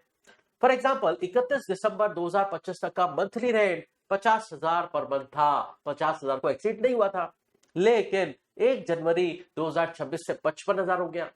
तो 3 महीनों का 55,000 इंटू 3 महीना, तो जनवरी फरवरी मार्च 3 महीनों का ही रेंट एक्सीडिंग 50,000 है। तो सिर्फ उन 3 महीनों के रेंट पर टीडीएस डिडक्ट होगा जिन महीनों का रेंट 50,000 से एक्सीडिंग है। ठीक है, तो इसका 10% वो टीडीएस बनता है 16,500। अब प्रॉपर्टी अगर जॉइंट प्रॉपर्टी या को ओन प्रॉपर्टी है तो ये थ्रेश होल्ड लिमिट ईच को ओनर के लिए अलग अलग देखी जाएगी, और एरिया ऑफ रेंट अगर पे किया जा रहा है तो भी 194I में टीडीएस डिडक्शन करना पड़ेगा। अब सुनिए, एक लैंडलॉर्ड जब टेनेंट को प्रॉपर्टी किराए पर देता है तो उससे दो तरीके की सिक्योरिटी डिपॉजिट लेता है। एक होता है नॉन रिफंडेबल सिक्योरिटी, एक होता है refundable security. Non refundable security एक तरीके से एडवांस रेंट है, और सेक्शन 194I में टीडीएस कब काटा जाता है? पेमेंट और क्रेडिट व्हिचएवर इज अर्लियर। तो एडवांस रेंट है वो, तो एडवांस के टाइम पर ही टीडीएस डिडक्ट कर लिया जाएगा। तो नॉन रिफंडेबल सिक्योरिटी एक तरीके से लैंडलॉर्ड के हेड में एडवांस रेंट है, तो टीडीएस डिडक्शन उस पर करना पड़ेगा। लेकिन रिफंडेबल सिक्योरिटी वो लैंडलॉर्ड के हेड में कोई इनकम है ही नहीं, इसलिए टेनेंट रेंट का पेमेंट करते वक्त टीडीएस डिडक्ट नहीं करेगा।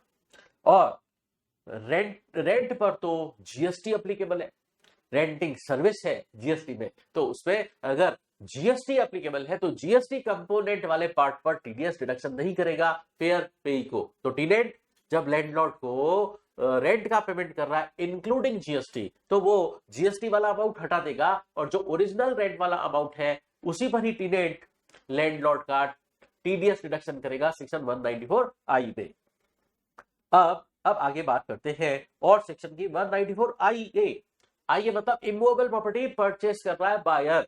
आईए मतलब इमूवेबल एसेट, आईए मतलब इमूवेबल एसेट। ठीक है, और ये आई कैसे याद करें कि आई को रेंट दे रहे हैं, ठीक है, और ये आईए इमूवेबल एसेट परचेस कर रहे हैं, तो उसका एक्चुअल सेल कंसीडरेशन देखेंगे, उस इमूवेबल प्रॉपर्टी का स्टाम्प ड्यूटी वैल्यू भी देखेंगे। लेकिन ये section rural agricultural land in India पर एप्लीकेबल नहीं है। तो 194IA में अगर कंसीडरेशन पे किया जा रहा है rural agricultural land in India का, तो उस पर टीडीएस डिडक्शन नहीं करना होगा। और टीडीएस डिडक्शन कब करना होगा? ये सिंगल प्रॉपर्टी वाइज देखा जाएगा, पर प्रॉपर्टी देखा जाएगा। या तो एक्चुअल सेल कंसीडरेशन या स्टाम्प ड्यूटी वैल्यू 50 लाख है या 50 लाख से ज्यादा है। ठीक है, या तो 50 लाख है या 50 लाख से ज्यादा है, क्या एक्चुअल सेल कंसीडरेशन या स्टाम्प ड्यूटी वैल्यू। पेयर कोई भी हो सकता है, पेई रेजिडेंट होना चाहिए। टीडीएस पता है कितना काटेंगे?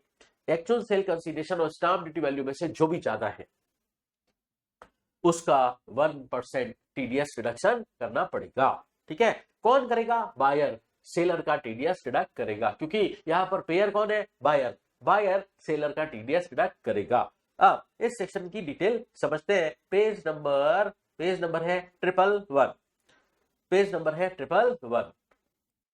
अगर एक बायर इमूवेबल एसेट परचेस कर रहा है तो बायर सेलर का टीडीएस डिडक्ट करे। Other than rural agricultural land in India, उस पर टीडीएस डिडक्शन नहीं होगा। लेकिन अगर ये इमूवेबल प्रॉपर्टी का कंपल्सरी एक्विजिशन हो रहा है तो उस पर एक टीडीएस की सेक्शन अलग है, सेक्शन 194LA, फिर वहां उस सेक्शन में टीडीएस डिडक्शन होगा। तो फिर 194IA कंपल्सरी एक्विजिशन के मामलों में नहीं लगेगा। और यहां पर तो पेयर को भी टीडी कैन नंबर ऑब्टेन करने की जरूरत नहीं है, टेन नंबर ऑब्टेन करने की जरूरत नहीं है। वैसे पेयर टीडीएस काटता है तो उसे 10 नंबर ऑब्टेन करना पड़ता है, जिसको हम टीडी कैन नंबर बोलते हैं, tax deduction and collection account number. Pair को इस केस में ऑब्टेन करने की जरूरत नहीं है। फिर सेक्शन 194IA एप्लीकेबल होगी सिंगल इमूवेबल प्रॉपर्टी वाइज, मतलब सेलर चाहे मल्टीपल सेलर हो, चाहे बायर मल्टीपल सेलर हो, सिंगल प्रॉपर्टी वाइज वैल्यू देखेंगे। अगर 50 लाख या 50 लाख से ज्यादा है तो सेक्शन 194IA में टीडीएस डिडक्शन करना ही पड़ेगा। तो सेक्शन 194IA की application single immovable property wise है, चाहे मल्टीपल सेलर हो चाहे मल्टीपल बायर हो, और ये बात यहां पे भी दे रखी है। अब सुनिए, ये इमूवेबल प्रॉपर्टी चाहे कैपिटल एसेट हो या स्टॉक इन ट्रेड हो, परचेजर के लिए या सेलर के लिए, ये उनकी पर्सनल एसेट हो या बिजनेस स्टॉक हो, टीडीएस एप्लीकेबल होगा ही। और एक्चुअल सेल कंसिडरेशन के अंदर अदर चार्जेस भी इंक्लूड होंगे, जैसे club membership fees, car parking fees, electricity and water facility charges, maintenance fees, advance fees और कोई भी सिमिलर नेचर का एक्सपेंस जो उस ट्रांसफर ऑफ इमूवेबल प्रॉपर्टी के इंसिडेंटल है, वो भी एक्चुअल सेल कंसिडरेशन में शामिल होगा। अब बात करते हैं सेक्शन 194 आईबी की। ये भी रेंट का सेक्शन है और लैंड बिल्डिंग और बोथ, चाहे वो कमर्शियल पर्पस के लिए लेट आउट किया गया है चाहे रेजिडेंशियल पर्पस के लिए, 194 आईबी रेंट की है। एक रेंट वाली टीडीएस की सेक्शन हम पढ़ चुके हैं ऑलरेडी, 194 आई, और ये है 194 आईबी। यहां पर भी थ्रेशोल्ड लिमिट 194 आई जैसी है, बट कुछ फर्क है। तो 50,000 फॉर ए मंथ और part of month, threshold limit से ज्यादा रेंट दिया जा रहा है, टीडीएस रिडक्शन करना पड़ेगा। लेकिन 194 आई और 194 आईबी में डिफरेंस है। दोनों में पढ़ने से लगता है मंथली रेंट 50,000, मंथली रेंट 50,000, लेकिन दोनों में फर्क है। क्या? एक हमने डिस्कस किया 194 आई के अंदर, क्या डिस्कस किया, जिस महीने का रेंट 50,000 से ज्यादा है, मैंने आपको एग्जांपल दिया कि अप्रैल टू दिसंबर तक का किराया 50,000 है, 50,000 से ज्यादा नहीं है, तो अप्रैल टू दिसंबर तक किराए पर टीडीएस डिडक्ट नहीं होगा। लेकिन जनवरी से लेकर मार्च तक का किराया मंथली 55,000 है, तो 55,000 इंटू 3 महीने, उस पर टीडीएस डिडक्शन करना पड़ेगा। तो जिस महीने का रेंट 50,000 से एक्सीडिंग है, उस पर ही टीडीएस डिडक्ट होगा सेक्शन 194 आई में। लेकिन 194 आईबी अच्छे से सुनना, देखो 194 आईबी की बात कर रहा हूं, अप्रैल टू फेब मंथ का रेंट है 49,000, ठीक है, लेकिन मार्च महीने का रेंट, मार्च एक ही महीने का रेंट, मार्च महीने का रेंट 51,000 हो गया, तो पूरे साल के रेंट पर टीडीएस डिडक्शन करना होगा। ये डिफरेंस है 194 आई और आईबी में, ठीक है, ये याद रखना। और 194 आईबी में पेयर कौन होना चाहिए? नॉन ऑडिटेड इंडिविजुअल एचयूएफ, वो रेजिडेंट भी हो सकते हैं, नॉन रेजिडेंट भी हो सकते हैं, बट पेई रेजिडेंट होना चाहिए। टीडीएस 2% की रेट से काटा जाएगा रेंट पर, ठीक है। तो 194 आईबी की डिटेल समझते हैं, 194 आईबी की डिटेल समझते हैं। पेयर इंडिविजुअल एचयूएफ होना चाहिए जिनका इमीडिएटली प्रीसीडिंग ईयर का टर्नओवर बिजनेस के केस में 1 करोड़ से ज्यादा नहीं है और प्रोफेशन के केस में 50 लाख से ज्यादा नहीं है। इसका मतलब pair non audited individual HUF है, वो रेजिडेंट है चाहे नॉन रेजिडेंट है, टीडीएस 2% की रेट से कटेगा रेंट पर। बट ध्यान से सुनिए, ये पूरे साल में TDS reduction one time exercise होगी, मतलब पूरे साल भर में एक ही बार टीडीएस काटना है। कब? या तो टीनेंसी में टीडीएस काटो, जैसे टीनेंट अगर दिसंबर में छोड़ के जा रहा है तो उस टीनेंट का टीडीएस, वो टीनेंट कब टीडीएस रिडक्शन करे? रेंट का पे कर रहा है, रेंट का पेमेंट कर रहा है, पेयर इंडिविजुअल एचयूएफ है, तो लास्ट मंथ ऑफ टीनेंसी अगर दिसंबर है तो टीडीएस रिडक्शन दिसंबर में होना चाहिए, दिसंबर के रेंट में से। लेकिन अगर पेई पेयर को अपना पैन नंबर नहीं देगा तो due to section 206AA TDS 2% के बजाय 20% की रेट से काटना पड़ेगा। और इस सेक्शन में भी बोला है पेयर आपको टीडी का नंबर 10 नंबर लेने की जरूरत नहीं है, ठीक है। अब 194 आई बी वहां एप्लीकेबल नहीं होता है जहां पर 194 आई लग रहा है, जहां 194 आई लग रहा है वहां पर 194 आई बी नहीं लगेगा। इसका मतलब 194 आई की प्रायोरिटी पहले है, 194 आई प्रिवेल करेगा 194 आई बी पर, ठीक है। 194 आई कहां लगता है? अगर पेयर NINH होता है। और 194 IB कहां लगता है? जब पेयर नॉन ऑडिटेड इंडिविजुअल है या नॉन ऑडिटेड एचयूएफ है, ठीक है। अब बात करते हैं हम आगे बात करते हैं 194J है अगर टेक्निकल फीस का पेमेंट किया जा रहा है, प्रोफेशनल फीस का पेमेंट किया जा रहा है, या fees for non compete fees का पेमेंट किया जा रहा है, या नॉन शेयरिंग एग्रीमेंट या रॉयल्टी का पेमेंट किया जा रहा है, या डायरेक्टर रेम्युनरेशन या डायरेक्टर सिटिंग फीस का पेमेंट किया जा रहा है, तो टीडीएस काटना पड़ता है सेक्शन 194J में।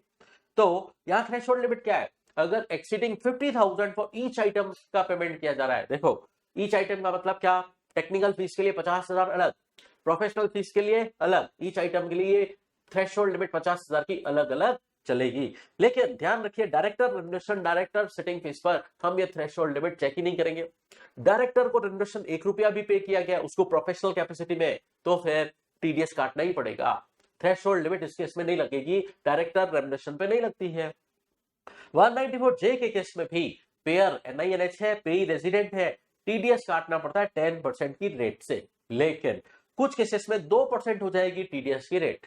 वो केसेस क्या है? अगर टेक्निकल फीस का पेमेंट किया जा रहा है, नॉट बीइंग प्रोफेशनल सर्विस, मतलब प्योरली टेक्निकल सर्विस है, प्योरली टेक्निकल सर्विस है, तो 10% के बजाय 2% होगी टीडीएस की रेट। और अगर रॉयल्टी दी जा रही है सिनेमेटोग्राफिक फिल्म के कनेक्शन में, तो भी 2% होगी टीडीएस की रेट, ना कि 10%। ठीक है, चलिए 194J को डिटेल में समझते हैं। 194J को डिटेल में समझते हैं। पेज नंबर 112 पर क्या दे रखा है? यहाँ पर प्रोफेशनल सर्विस में क्या क्या इंक्लूड होगा? एडवर्टाइजिंग प्रोफेशन, या जो प्रोफेशन सेक्शन 44AA में नोटिफाइड है, हमने पीजीबीपी हेड में पढ़ा, architect, interior decorator, legal, accountancy, याद आया?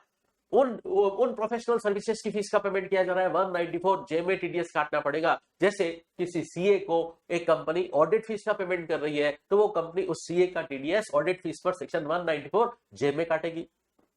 या सेक्शन 194J के पर्पज से और भी प्रोफेशन नोटिफाइड है, जैसे स्पोर्ट्स पर्संस को पेमेंट कर रहे हैं, एम्पायर, रेफरी, कोचेस, ट्रेनर को पेमेंट कर रहे हैं, टीम फिजिशियन या फिजियोथेरेपिस्ट को पेमेंट कर रहे हैं, इवेंट मैनेजर, कमेंटेटर, एंकर वगैरह को पेमेंट कर रहे हैं, तो ये भी 194J के पर्पज से प्रोफेशन माने जाएंगे। 194J में इनका टीडीएस कटेगा। और अब एक बात सुनिए, 194C का मैटर है चाहे 194J का मैटर है, एक्सपेंस रीइंबर्समेंट पे भी टीडीएस कट सकता है।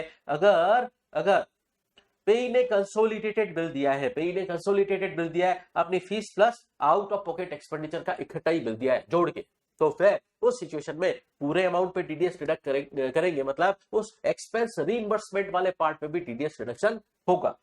तो पूरे अमाउंट, एंटायर अमाउंट पे टीडीएस डिडक्ट करना पड़ेगा। लेकिन अगर एक्सपेंस रीइंबर्समेंट का सेपरेट बिल दिया जाता है, तो फिर एक्सपेंस रीइंबर्समेंट वाले पोर्शन पर टीडीएस डिडक्शन नहीं होगा। देखिए, प्रोफेशनल सर्विसेज पे तो जीएसटी भी लगता है, तो जीएसटी वाले कंपोनेंट पर टीडीएस डिडक्शन नहीं करना होगा। अब एक बात सुनिए, अगर डायरेक्टर प्रोफेशनल कैपेसिटी में अपॉइंटेड है, वो एम्प्लॉय की कैपेसिटी में अपॉइंटेड नहीं है, एम्प्लॉय की कैपेसिटी में अपॉइंटेड होगा, तो फिर हम उसका सेक्शन 192 सैलरी पर टीडीएस मानते हुए टीडीएस काटेंगे। ठीक है, तो उसको प्रोफेशनल कैपेसिटी में रेम्युनरेशन पे हो रहा है, इस सिचुएशन में 50,000 की थ्रेशोल्ड लिमिट चेक ही नहीं करनी है, डायरेक्टर रेम्युनरेशन पर 50,000 की थ्रेशोल्ड लिमिट चेक ही नहीं करनी है, टीडीएस काटना ही पड़ेगा।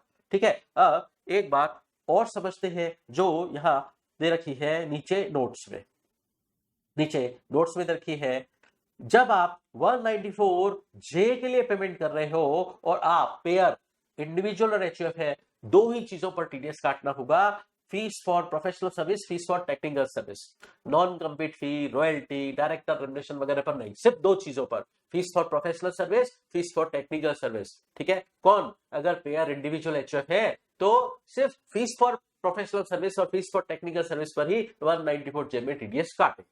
अब एक बात कॉमन 194C और 194J दोनों के लिए, अगर पेयर इंडिविजुअल एचयूएफ है और अपने पर्सनल पर्पस के लिए पेमेंट कर रहे हैं, तो 194C और 194J में टीडीएस काटने की लायबिलिटी नहीं है। अगर पेयर इंडिविजुअल एचयूएफ है, वो अपने पर्सनल पर्पस के लिए पेमेंट कर रहे हैं, तो चलिए अब कुछ बातें और समझ लेते हैं जहां पर भी पेयर NINH होना लिखा है। अगर पेयर NINH है और उनके बुक्स ऑफ अकाउंट्स की ऑडिट क्यों हो रही है सेक्शन 44AD, 44ADA और 44AE में, तो उनको टीडीएस डिडक्ट नहीं करना है।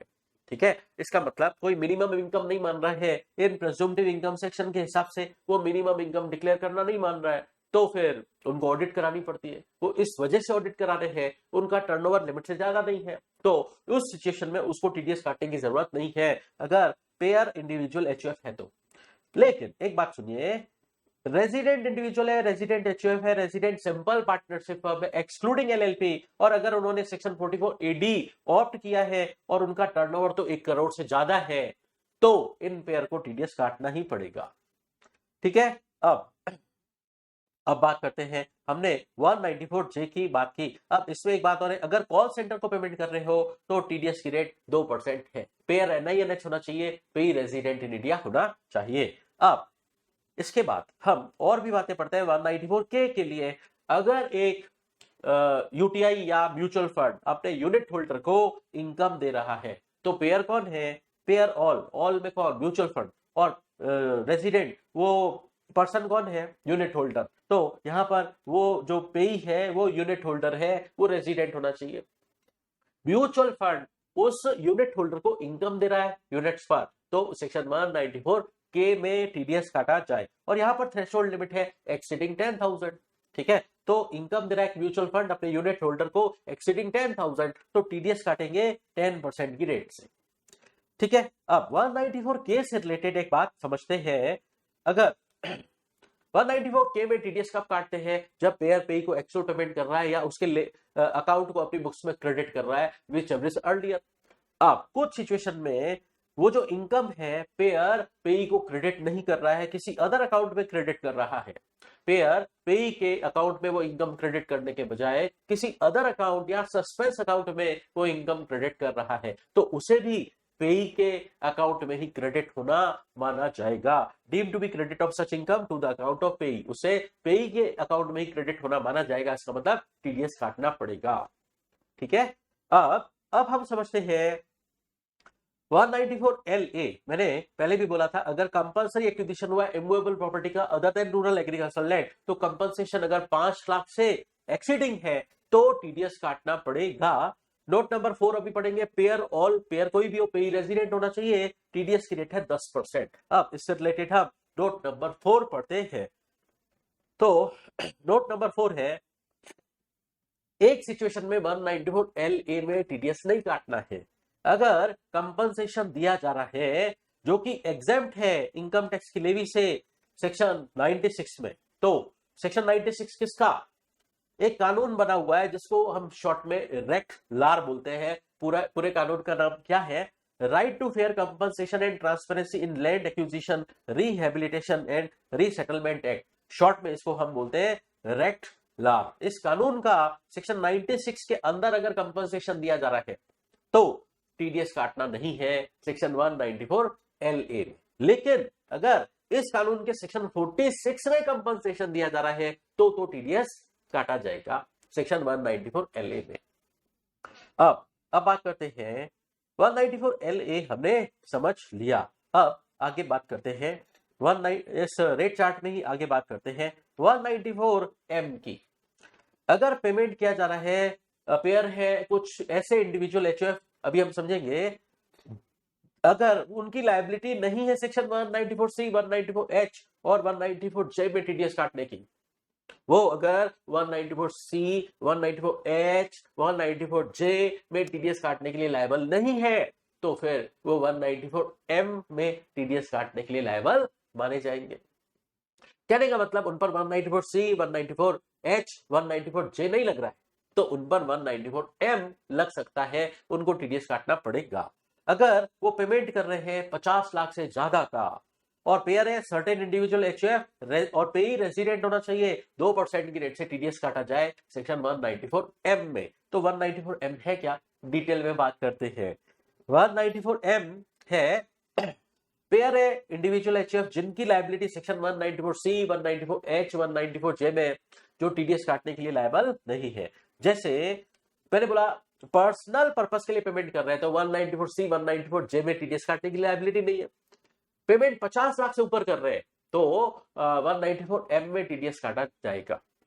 दूसरा केस, रेजिडेंट कॉन्ट्रैक्टर को पेमेंट कर रहे हैं 194C में टीडीएस काटना चाहिए, रेजिडेंट प्रोफेशनल को पेमेंट कर रहे हैं 194H में टीडीएस काटना चाहिए, या कमीशन का पेमेंट कर रहे हैं 194H में टीडीएस काटना चाहिए। लेकिन जो पेयर है इंडिविजुअल HF है और उसके इमीडिएटली प्रीसीडिंग ईयर का टर्नओवर ऑडिट लिमिट को एक्सीड नहीं हो रहा है, बिजनेस के केस में 1 करोड़ को एक्सीड नहीं हो रहा है, प्रोफेशन के केस में 50 लाख को एक्सीड नहीं हो रहा है, इसका मतलब वो नॉन ऑडिटेड इंडिविजुअल है या नॉन ऑडिटेड HF है, ठीक है। तो उस सिचुएशन में अगर पेयर ऐसा है तो फिर उस पर 194C 194H 194J नहीं लगता है, तो फिर उस केस में उस पर 194M लग जाएगा, ठीक है। जैसे पेमेंट कर रहे हैं कॉन्ट्रैक्टर को फॉर कंस्ट्रक्शन रिपेयर और रिनोवेशन ऑफ बिल्डिंग के लिए या कैटरिंग सर्विस एंड वेडिंग के लिए, पर्सनल पर्पस के लिए, तो फिर 194M एप्लीकेबल होगा। या किसी एजेंट को कमीशन पे कर रहे हैं फॉर परचेजिंग रेजिडेंशियल बिल्डिंग, ठीक है, रहने के लिए बिल्डिंग, पर्सनल पर्पस, तो भी 194M में टीडीएस काटा जाएगा। या किसी इंटीरियर डेकोरेटर को पेमेंट कर रहे हैं, या किसी डॉक्टर को कैंसर के ट्रीटमेंट या न्यूरोलॉजिकल डिसऑर्डर के ट्रीटमेंट के लिए डॉक्टर को पेमेंट कर रहे हैं, तो प्रोफेशनल को पेमेंट कर रहे हैं, पर्सनल पर्पस के लिए कर रहे हैं, तो 194M में टीडीएस काटा जाएगा। या एक एडवोकेट को प्रोफेशनल फीस का पेमेंट कर रहे हैं डिवोर्स केस के लिए, मतलब पर्सनल पर्पस के लिए, तो 194M एप्लीकेबल होगा। लेकिन 194M के अंदर थ्रेशोल्ड लिमिट है 50 लाख से ज्यादा, ठीक है। और यहां पर भी पेयर को टीडी कैन नंबर ऑब्टेन करने की जरूरत नहीं है, और इस केस में वो अपना पैन नंबर यूज करके ही टीडीएस पे कर सकता है, ठीक है। अब बात करते हैं 194N की। 194N क्या है? 194N है अगर कोई पर्सन बैंक, कोऑपरेटिव बैंक या पोस्ट ऑफिस से कैश विड्रॉवल करता है, तो 194N में बैंक, कोऑपरेटिव बैंक या पोस्ट ऑफिस उस अकाउंट होल्डर का जो अपने ही अकाउंट से कैश विड्रॉ कर रहा है उसका टीडीएस काट देंगे, ठीक है। अगर वो कैश विड्रॉवल कर रहा है 1 करोड़ से ज्यादा during the relevant previous year, पूरे साल में एग्रीगेट मिलाकर 1 करोड़ से ज्यादा उसने अपने ही अकाउंट से कैश विड्रॉवल की, उसने किसी बैंक, कोऑपरेटिव बैंक या पोस्ट ऑफिस में अकाउंट मेंटेन रखा है, उससे उसने कैश विड्रॉवल की, तो टीडीएस काटा जाएगा। तो पेयर है बैंक, कोऑपरेटिव बैंक या पोस्ट ऑफिस, और पेई है अकाउंट होल्डर, वो रेजिडेंट हो सकता है, नॉन रेजिडेंट हो सकता है। टीडीएस कितना काटा जाएगा? 1 करोड़ के ऊपर वाले अमाउंट पर 2%, 1 करोड़ से ऊपर वाले अमाउंट पे 2% टीडीएस काटा जाएगा। लेकिन एक इंटरेस्टिंग बात सुनिए, अगर पेई जो है, मतलब अकाउंट होल्डर रिटर्न डिफॉल्टर है ऑल 3 इयर्स का, और वो 3 इयर्स कौन से देखेंगे? प्रीवियस ईयर 21, 22, 23, 24, ठीक है। वो 3 साल देखेंगे, प्रीवियस ईयर 21, 22, 23, 24। उस सिचुएशन में अगर पेई रिटर्न डिफॉल्टर है तो उस सिचुएशन में 1 करोड़, एक्सीडिंग 1 करोड़ की थ्रेशोल्ड लिमिट एप्लीकेबल नहीं होगी, एक्सीडिंग 20 लाख वाली लिमिट एप्लीकेबल हो जाएगी, ठीक है। मतलब वो 20 लाख से ज्यादा कैश विड्रॉवल करेगा तो 20 लाख से ऊपर वाले अमाउंट पे टीडीएस काटा जाएगा। कितना? देखिए, अगर वो 20 लाख से एक्सीडिंग कैश विड्रॉवल करता है लेकिन 1 करोड़ से ज्यादा नहीं, तो उसपे 2%। लेकिन जो विड्रॉवल उसने 1 करोड़ से ऊपर करी उसपे 5% टीडीएस डिडक्शन करेगा बैंक। समझे बात? ठीक है। तो अगर पेई रिटर्न डिफॉल्टर है तो उसके लिए लोअर थ्रेशोल्ड लिमिट हो जाती है 20 लाख। समझे? अब एक बात और समझते हैं, अगर वो अकाउंट होल्डर कोऑपरेटिव सोसाइटी है तो इस 1 करोड़ की जगह 3 करोड़ सब्सटीट्यूट हो जाएगा। मतलब अगर ये कोऑपरेटिव सोसाइटी अपने अकाउंट से 3 करोड़ से ऊपर कैश विड्रॉवल करे, ठीक है, और ये रिटर्न डिफॉल्टर नहीं है, तो उस केस में 3 करोड़ से ऊपर वाले अमाउंट पर 2% टीडीएस डिडक्ट करेगा वो बैंक या कोऑपरेटिव बैंक या पोस्ट ऑफिस, ठीक है। चलिए अब 194N से रिलेटेड डिटेल समझते हैं।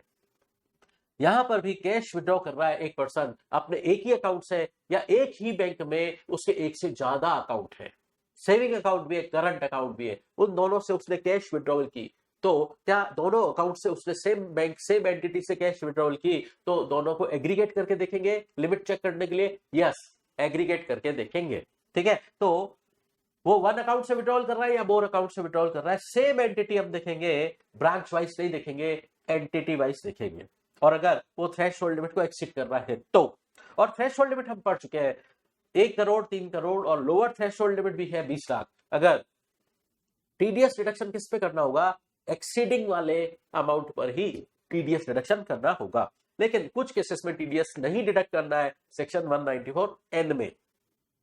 अगर पेई है गवर्नमेंट बैंक या गवर्नमेंट है, अगर पेई या बैंक है, कोऑपरेटिव बैंक या पोस्ट ऑफिस है पेई, तो 194N में टीडीएस डिडक्ट नहीं होगा। या किसी बैंकिंग कंपनी या कोऑपरेटिव बैंक का कोई बिजनेस कॉरेस्पॉन्डेंट है, या किसी बैंकिंग कंपनी या कोऑपरेटिव बैंक का कोई व्हाइट लेबल एटीएम ऑपरेटर है, ठीक है, या गवर्नमेंट नोटिफाइड पर्सन है जो in consultation with RBI government ने नोटिफाई किया है, अगर पेई ये लोग हैं तो 194N में टीडीएस डिडक्ट नहीं करना है।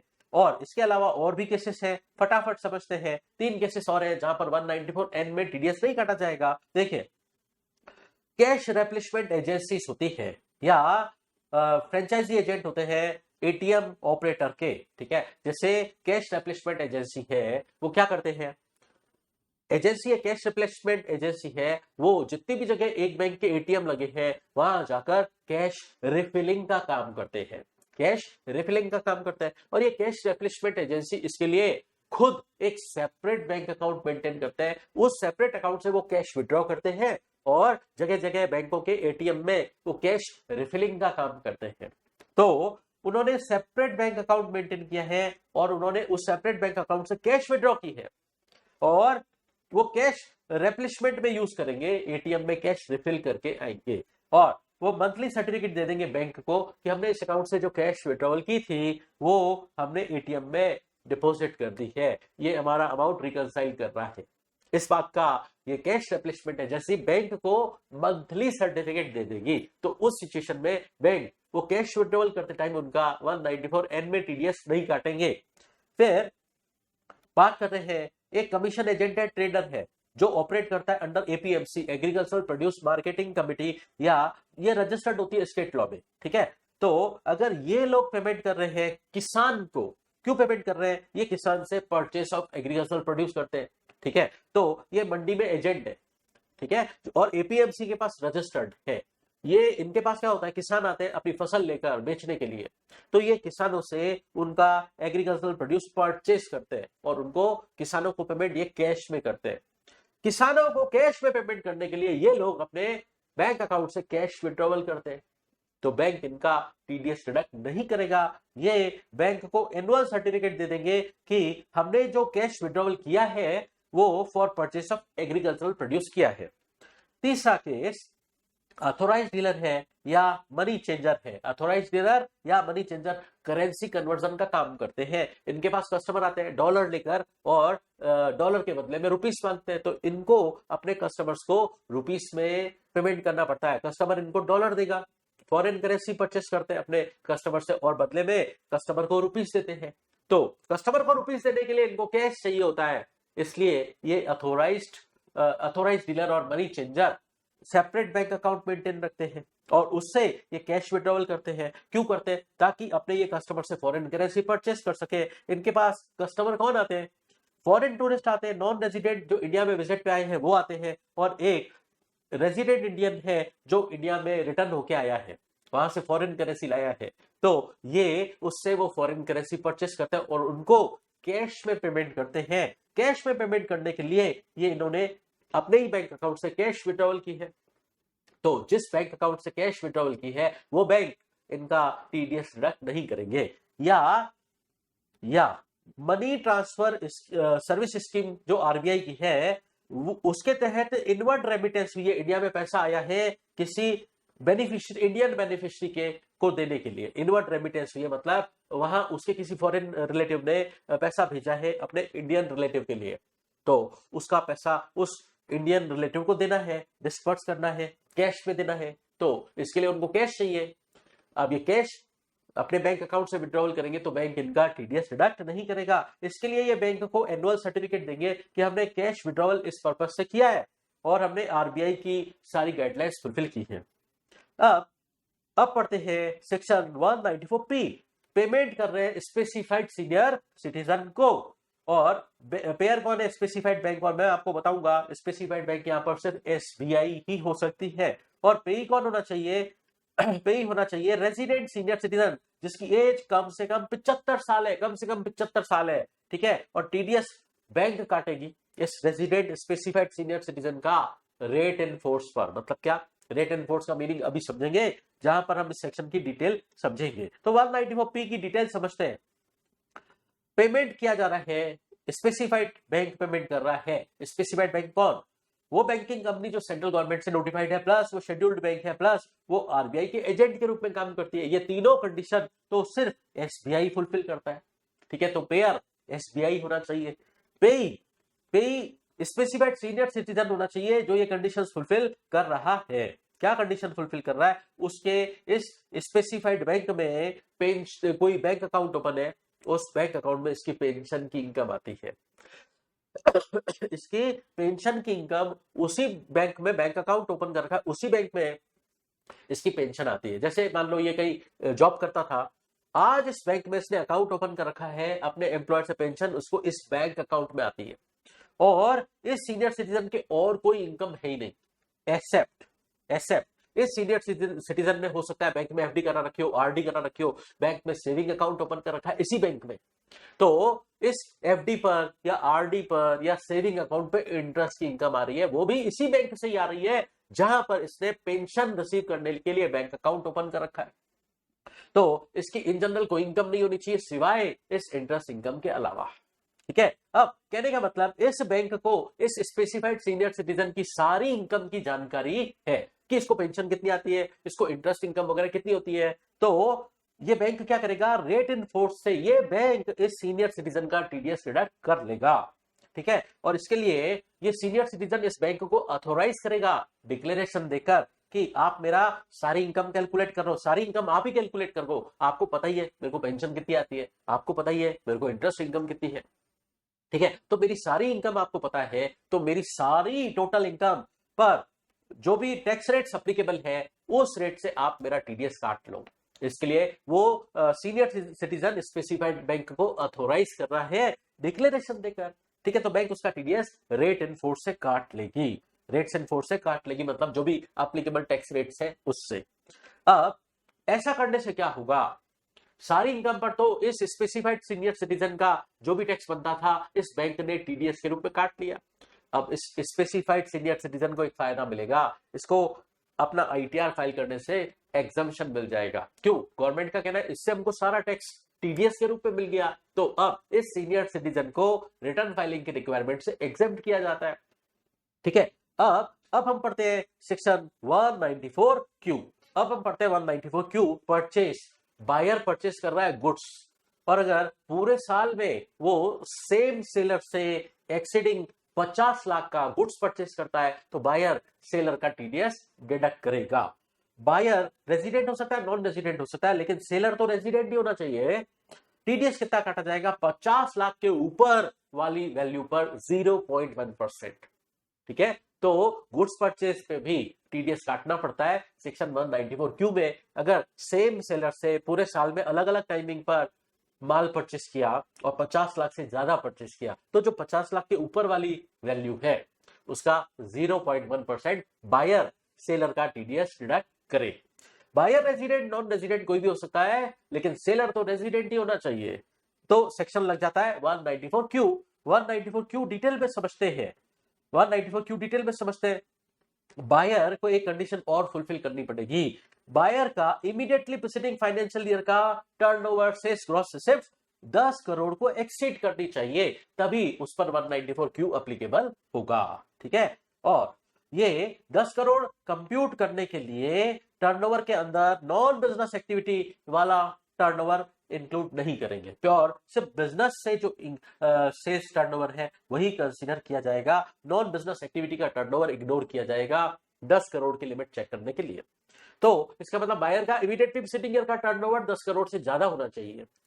फिर टीडीएस डिडक्शन कब होगा, पीसीई, payment of credit whichever is earlier at that time TDS deduction किया जाएगा। लेकिन अगर ये इनकम पेयर ने पेई के अकाउंट में क्रेडिट नहीं की है, किसी अदर सस्पेंस अकाउंट में क्रेडिट कर दी है, तो वो भी पेई के अकाउंट में ही क्रेडिट होना माना जाएगा और टीडीएस डिडक्शन करना पड़ेगा। लेकिन कुछ केसेस में सेक्शन 194Q में टीडीएस डिडक्ट नहीं करना पड़ेगा।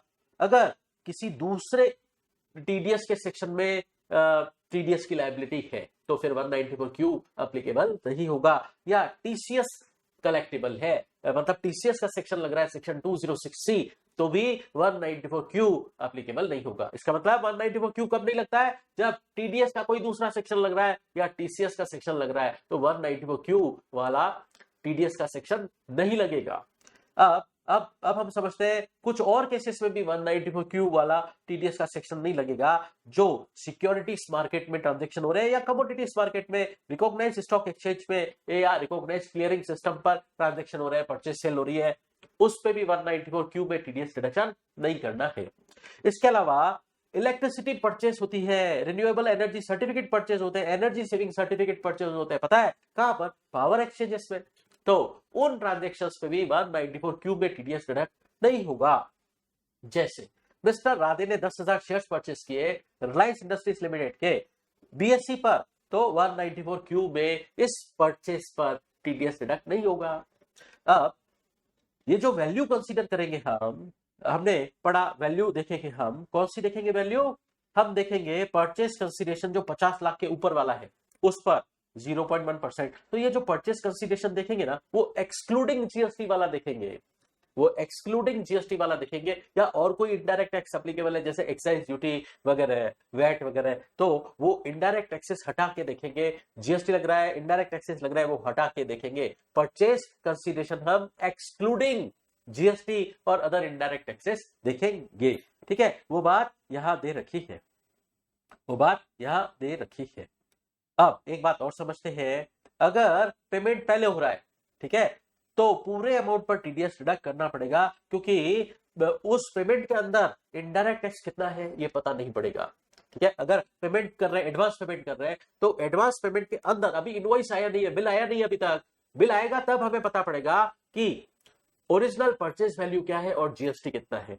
अभी बिल आया नहीं है और हम उस परचेज का एडवांस में पेमेंट कर रहे हैं, तो पूरे अमाउंट पे टीडीएस काटना पड़ेगा, क्योंकि अभी तक हमें इनडायरेक्ट टैक्स वाला कंपोनेंट पता नहीं है। अब अगर परचेस किया था, टीडीएस काटना था, लेकिन उसी पार्टी को हमने परचेस रिटर्न कर दिया, तो क्या नेट परचेस पर टीडीएस रिडक्शन होगा? हाँ, इन जनरल नेट परचेस पर टीडीएस रिडक्शन होगा।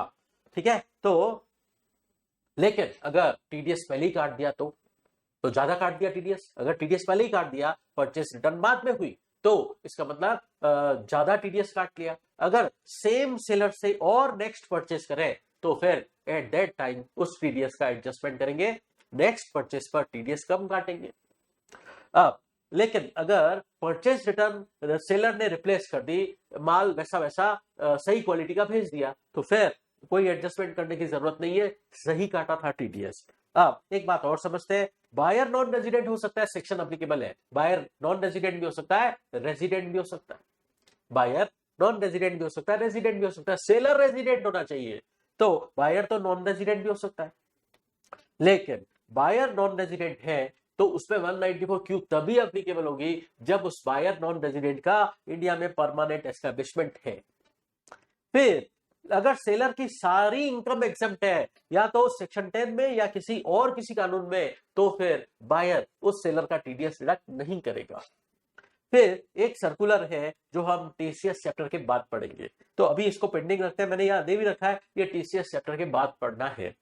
अब एक बात और समझते हैं, सेक्शन, अगर गवर्नमेंट डिपार्टमेंट इन्वॉल्व है, ठीक है, गवर्नमेंट डिपार्टमेंट बायर है, तो सेलर का टीडीएस डिडक्ट करेगा क्या? अगर वो उसने ये परचेस की है in the course of business और ये उसकी कमर्शियल एक्टिविटी है, गवर्नमेंट डिपार्टमेंट बायर है, तो यस 194Q में टीडीएस डिडक्ट करेगा बायर सेलर का।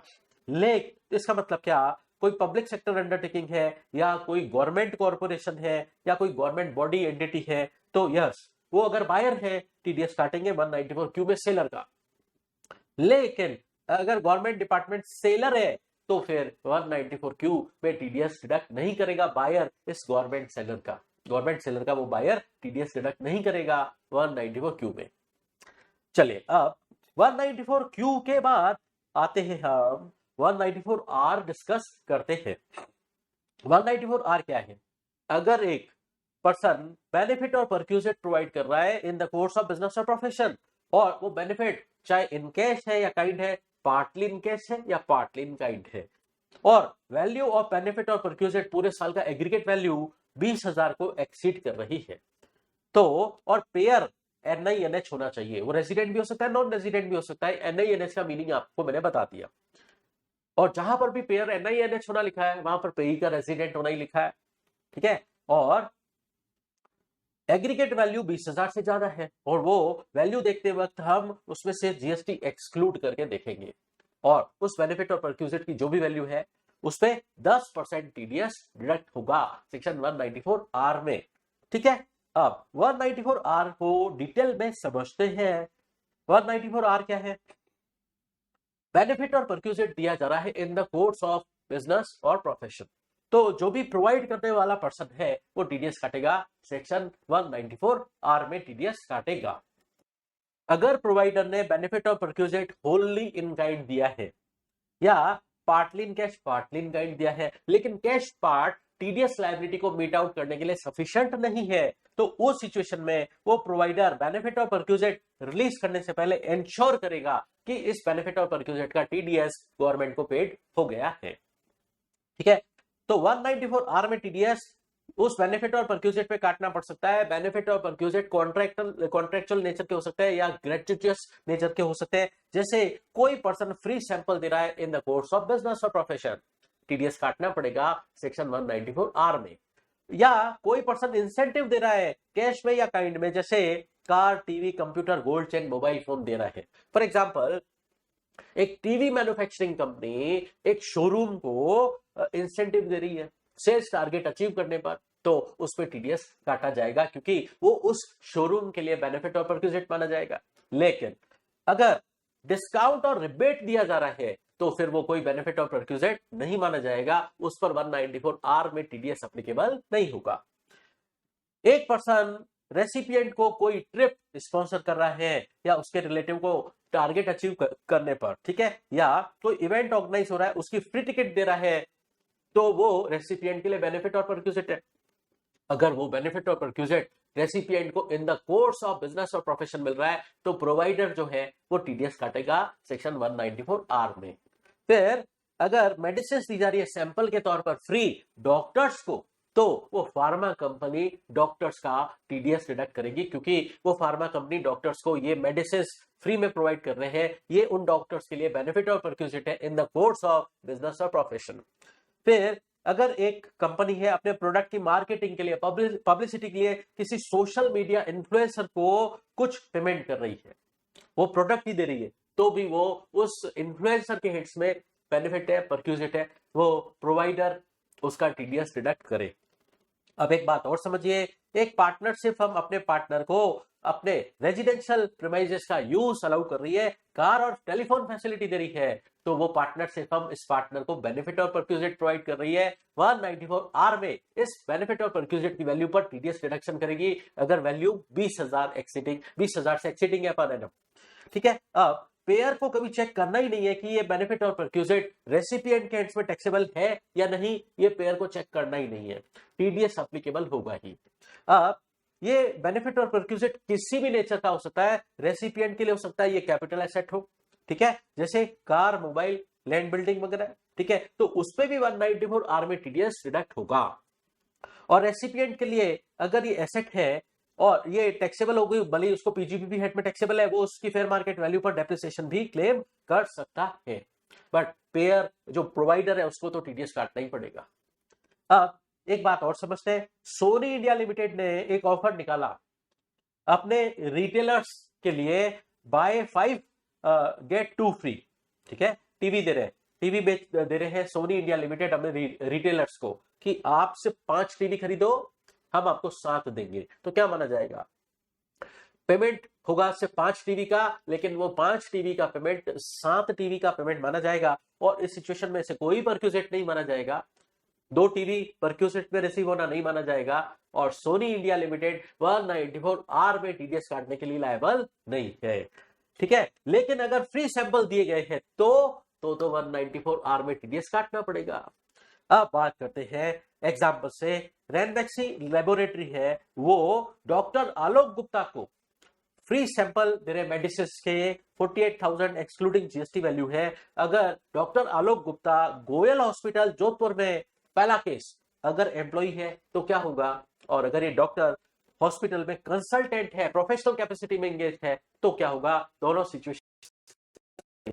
तो अगर ये डॉक्टर एम्प्लॉय है गोयल हॉस्पिटल में डॉक्टर आलोक गुप्ता, तो रैनबैक्सी लिमिटेड इस डॉक्टर को फ्री सैंपल दे रही है मेडिसिन के, तो दो बातें हम डिस्कस करेंगे। रैनबैक्सी हॉस्पिटल का टीडीएस 194 में काटेगी, ठीक है, लेकिन हॉस्पिटल और डॉक्टर के बीच में तो एम्प्लॉयर एम्प्लॉय रिलेशनशिप है, हॉस्पिटल ये रैनबैक्सी से मिला हुआ सैंपल डॉक्टर को पास ऑन करेगा, तो वो सेक्शन 192 में टीडीएस काटेंगे। ठीक है, क्यों, हॉस्पिटल और डॉक्टर के बीच में ये डॉक्टर एम्प्लॉय है हॉस्पिटल का, इसलिए हॉस्पिटल वाले ये परक्यूजेट पास ऑन करते टाइम सेक्शन 192 में टीडीएस काटेंगे। लेकिन अगर डॉक्टर आलोक गुप्ता कंसल्टेंट की कैपेसिटी में, प्रोफेशनल कैपेसिटी में है, तो रैनबैक्सी पहले डायरेक्टली ऐसा कर सकती है, डॉक्टर का ही टीडीएस काट ले डायरेक्टली, ऐसा हो सकता है। या एक बात और हो सकती है कि रैनबैक्सी पहले हॉस्पिटल का 194R में टीडीएस काटे, फिर हॉस्पिटल वो परक्यूजिट और बेनिफिट जब डॉक्टर को पास ऑन करे तो हॉस्पिटल भी डॉक्टर का 194R में ही टीडीएस काटे, ठीक है। लेकिन 194R का टीडीएस एप्लीकेबल नहीं होगा अगर बेनिफिट और परक्यूजिट दिया गया किसी गवर्नमेंट एंटिटी को, जैसे गवर्नमेंट हॉस्पिटल को, जो बिजनेस और प्रोफेशन कैरी ऑन नहीं कर रहा है, प्रॉफिट मोटिव से काम नहीं करता है वो गवर्नमेंट हॉस्पिटल, तो फिर उस सिचुएशन में 194R में टीडीएस नहीं काटा जाएगा अगर बेनिफिट और परक्यूजिट दिया गया है किसी गवर्नमेंट हॉस्पिटल, गवर्नमेंट एंटिटी को।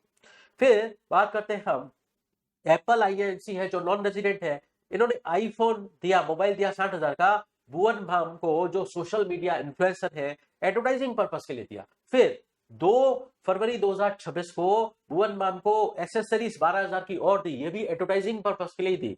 तो इस सिचुएशन में पेयर नॉन रेजिडेंट है, वो भी 194R में टीडीएस काटने के लिए लायबल है, ठीक है। तो वैल्यू कितनी हो गई? वैल्यू है 60,000 प्लस 12,000, टोटल 72,000 पर 10% टीडीएस आ जाएगा सेक्शन 194R में। लेकिन अगर भुवन बाम ये एडवर्टाइजिंग करने के बाद रिटर्न कर देते हैं तो फिर ये भुवन बाम के हेड्स में कोई बेनिफिट और परक्यूजिट है ही नहीं, तो फिर एप्पल आईएनसी उनका 194R में टीडीएस नहीं काटेगी। अब एक बात और समझते हैं, मिस्टर डीटी जो कि जोधपुर में चार्टेड अकाउंटेंट हैं, इनको रिलायंस इंडस्ट्रीज लिमिटेड के मुंबई ऑफिस की ऑडिट का काम मिला और वो ऑडिट करने के लिए इनको मुंबई जाना पड़ा। ट्रेवलिंग का खर्चा हो गया 12,000 का और होटल का खर्चा हो गया 10,000, टोटल 22,000 का खर्चा हुआ। अब एक बात ध्यान से सुनना, ये जो ट्रेवलिंग का बिल है और होटल का बिल है, ध्यान से सुनना, ये बिल रिलायंस इंडस्ट्रीज लिमिटेड के नाम से नहीं लिए गए। किसके नाम से लिए गए? सीए के नाम से लिए गए, ठीक है। अब रिलायंस इंडस्ट्रीज लिमिटेड ने ये पेमेंट कर दिया, बिल सीए के नाम से थे, पेमेंट रिलायंस इंडस्ट्रीज लिमिटेड ने किया, तो माना जाएगा कि रिलायंस इंडस्ट्रीज लिमिटेड ने इस सीए को बेनिफिट और परक्यूजिट दिया है और टीडीएस पूरे 22,000 पे 194R में 10% की रेट से काट दिया जाएगा। लेकिन कुछ केसेस में 194R एप्लीकेबल नहीं होगी। वो केस क्या है? अगर रिलायंस इंडस्ट्रीज लिमिटेड ये एक्सपेंस का पेमेंट नहीं करता तो 194R एप्लीकेबल नहीं होगा, क्योंकि उस केस में सीए फर्म को कोई बेनिफिट और परक्यूजिट नहीं मिला। दूसरा केस, अगर बिल रिलायंस इंडस्ट्रीज लिमिटेड के नाम से ही था, सीए के नाम से नहीं था, तो भी 194R एप्लीकेबल नहीं होगा। अब तीसरा केस, अगर आउट ऑफ पॉकेट एक्सपेंसेस है और वो सीए ने बोला ये मेरी फीस का ही पार्ट है, ये ट्रैवलिंग का खर्चा और होटल का खर्चा मेरी फीस का ही पार्ट है, तो फिर जब बैंक उसको पेमेंट करेंगे ऑडिट फीस का, तो फिर अगर प्रोफेशनल फीस है तो 194J में टीडीएस काटेंगे, अगर कॉन्ट्रेक्चुअल पेमेंट है तो 194C में टीडीएस काटेंगे। उस केस में 194R का टीडीएस एप्लीकेबल नहीं होगा। और अगर ये एक्सपेंडिचर सीए ने किया है प्योर एजेंट की कैपेसिटी में, तो उस सिचुएशन में ये बिल रिलायंस इंडस्ट्रीज लिमिटेड के नाम से होंगे और उन बिलों में जो टैक्स लग के आया उसकी इनपुट टैक्स क्रेडिट भी रिलायंस इंडस्ट्रीज लिमिटेड ने अवेल की होगी। तो इन केसेस में 194R एप्लीकेबल नहीं होगा। अब हम समझते हैं बेनिफिट और परक्यूजिट की वैल्यू कैसे निकालेंगे। अगर पेयर ने ये बेनिफिट और परक्यूजिट देने के लिए ये आइटम परचेस किए हैं तो परचेस वैल्यू होगी बेनिफिट और परक्यूजिट की वैल्यू। अगर वो खुद ही इन आइटम्स का मैन्युफैक्चरर है, जैसे एक फार्मा कंपनी है, उसने मेडिसिन बनाई, तो अपने कस्टमर्स को वो किस मार्केट प्राइस पे देते हैं वो बेनिफिट और परक्यूजिट की वैल्यू मानी जाएगी। और अदर केसेस में फेयर मार्केट वैल्यू देखेंगे उस बेनिफिट और परक्यूजिट की। और हाँ, जीएसटी कंपोनेंट इग्नोर होगा उस वैल्यू को देखते वक्त, उसमें से जीएसटी एक्सक्लूड करके देखा जाएगा। जीएसटी एक्सक्लूडिंग वैल्यू देखेंगे हम, और टीडीएस की रेट है 10%। चलिए अब एक बात और समझते हैं। सपोज मैं एक मैन्युफैक्चरर हूं, आप मेरे डीलर हो, ठीक है, आप मेरे डीलर हो, आपके लिए मैंने एक बिजनेस कॉन्फ्रेंस ऑर्गेनाइज की और मैंने आपको उस बिजनेस कॉन्फ्रेंस में इनवाइट किया है, ठीक है।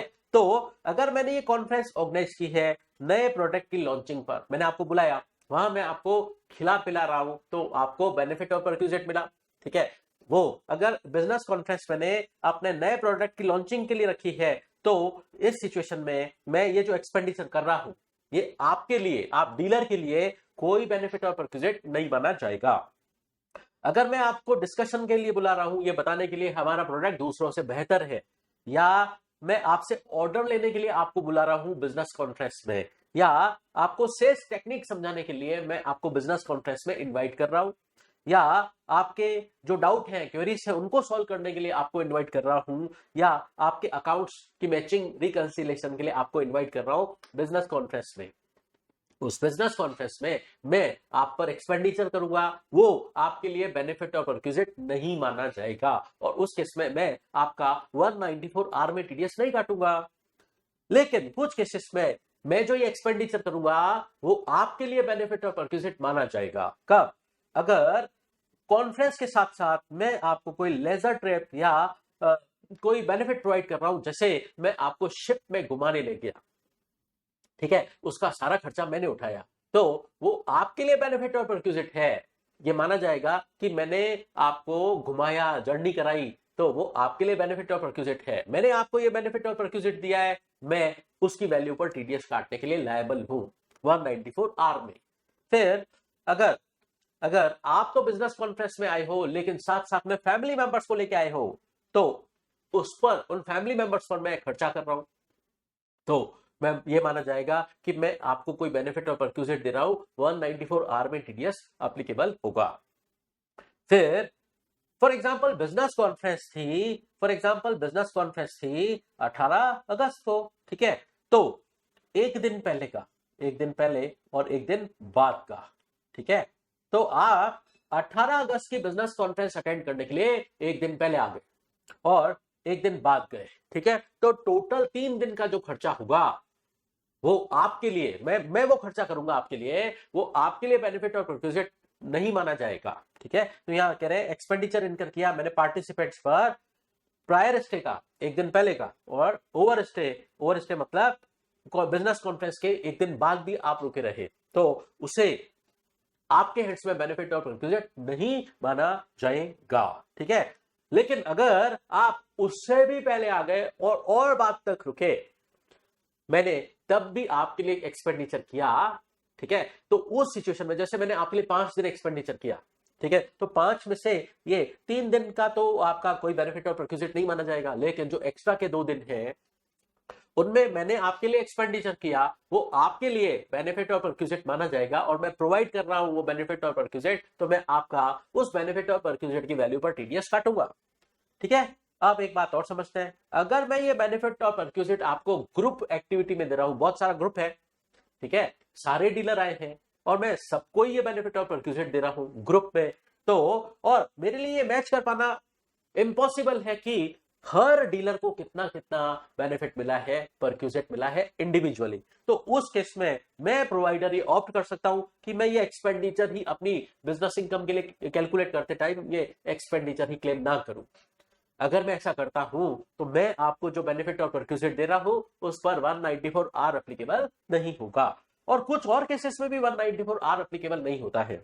जैसे suppose bank, financial institution, public sector companies है जो फाइनेंस प्रोवाइड करती है, एसेट रिस्ट्रक्चरिंग कंपनीज है, वो अपने कस्टमर को लोन का वेवर कर देते हैं, लोन माफ कर देते हैं, वन टाइम सेटलमेंट देते हैं, तो ये भी कोई बेनिफिट और परक्विजिट रिसीव होना नहीं माना जाएगा, उस पे 194 आर में टीडीएस एप्लीकेबल नहीं होगा।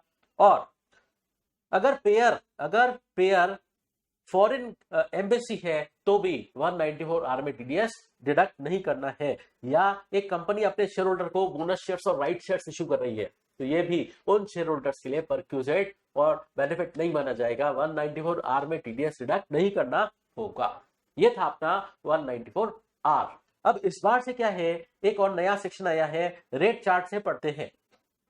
अगर एक पार्टनरशिप फर्म अपने पार्टनर को इंटरेस्ट और रेम्युनरेशन दे रही है तो टीडीएस काटेगी वो पार्टनरशिप फर्म उस पार्टनर का सेक्शन 194 टी में, ठीक है। अगर ये इंटरेस्ट रेम्युनरेशन की एग्रीगेट वैल्यू एक्सीडिंग 20,000 है, पूरे साल भर की एक्सीडिंग 20,000 है पर एनम, तो पार्टनरशिप फर्म या एलएलपी इस पार्टनर का टीडीएस डिडक्ट करेगी 10% की रेट से, ठीक है। यह है सेक्शन 194 टी।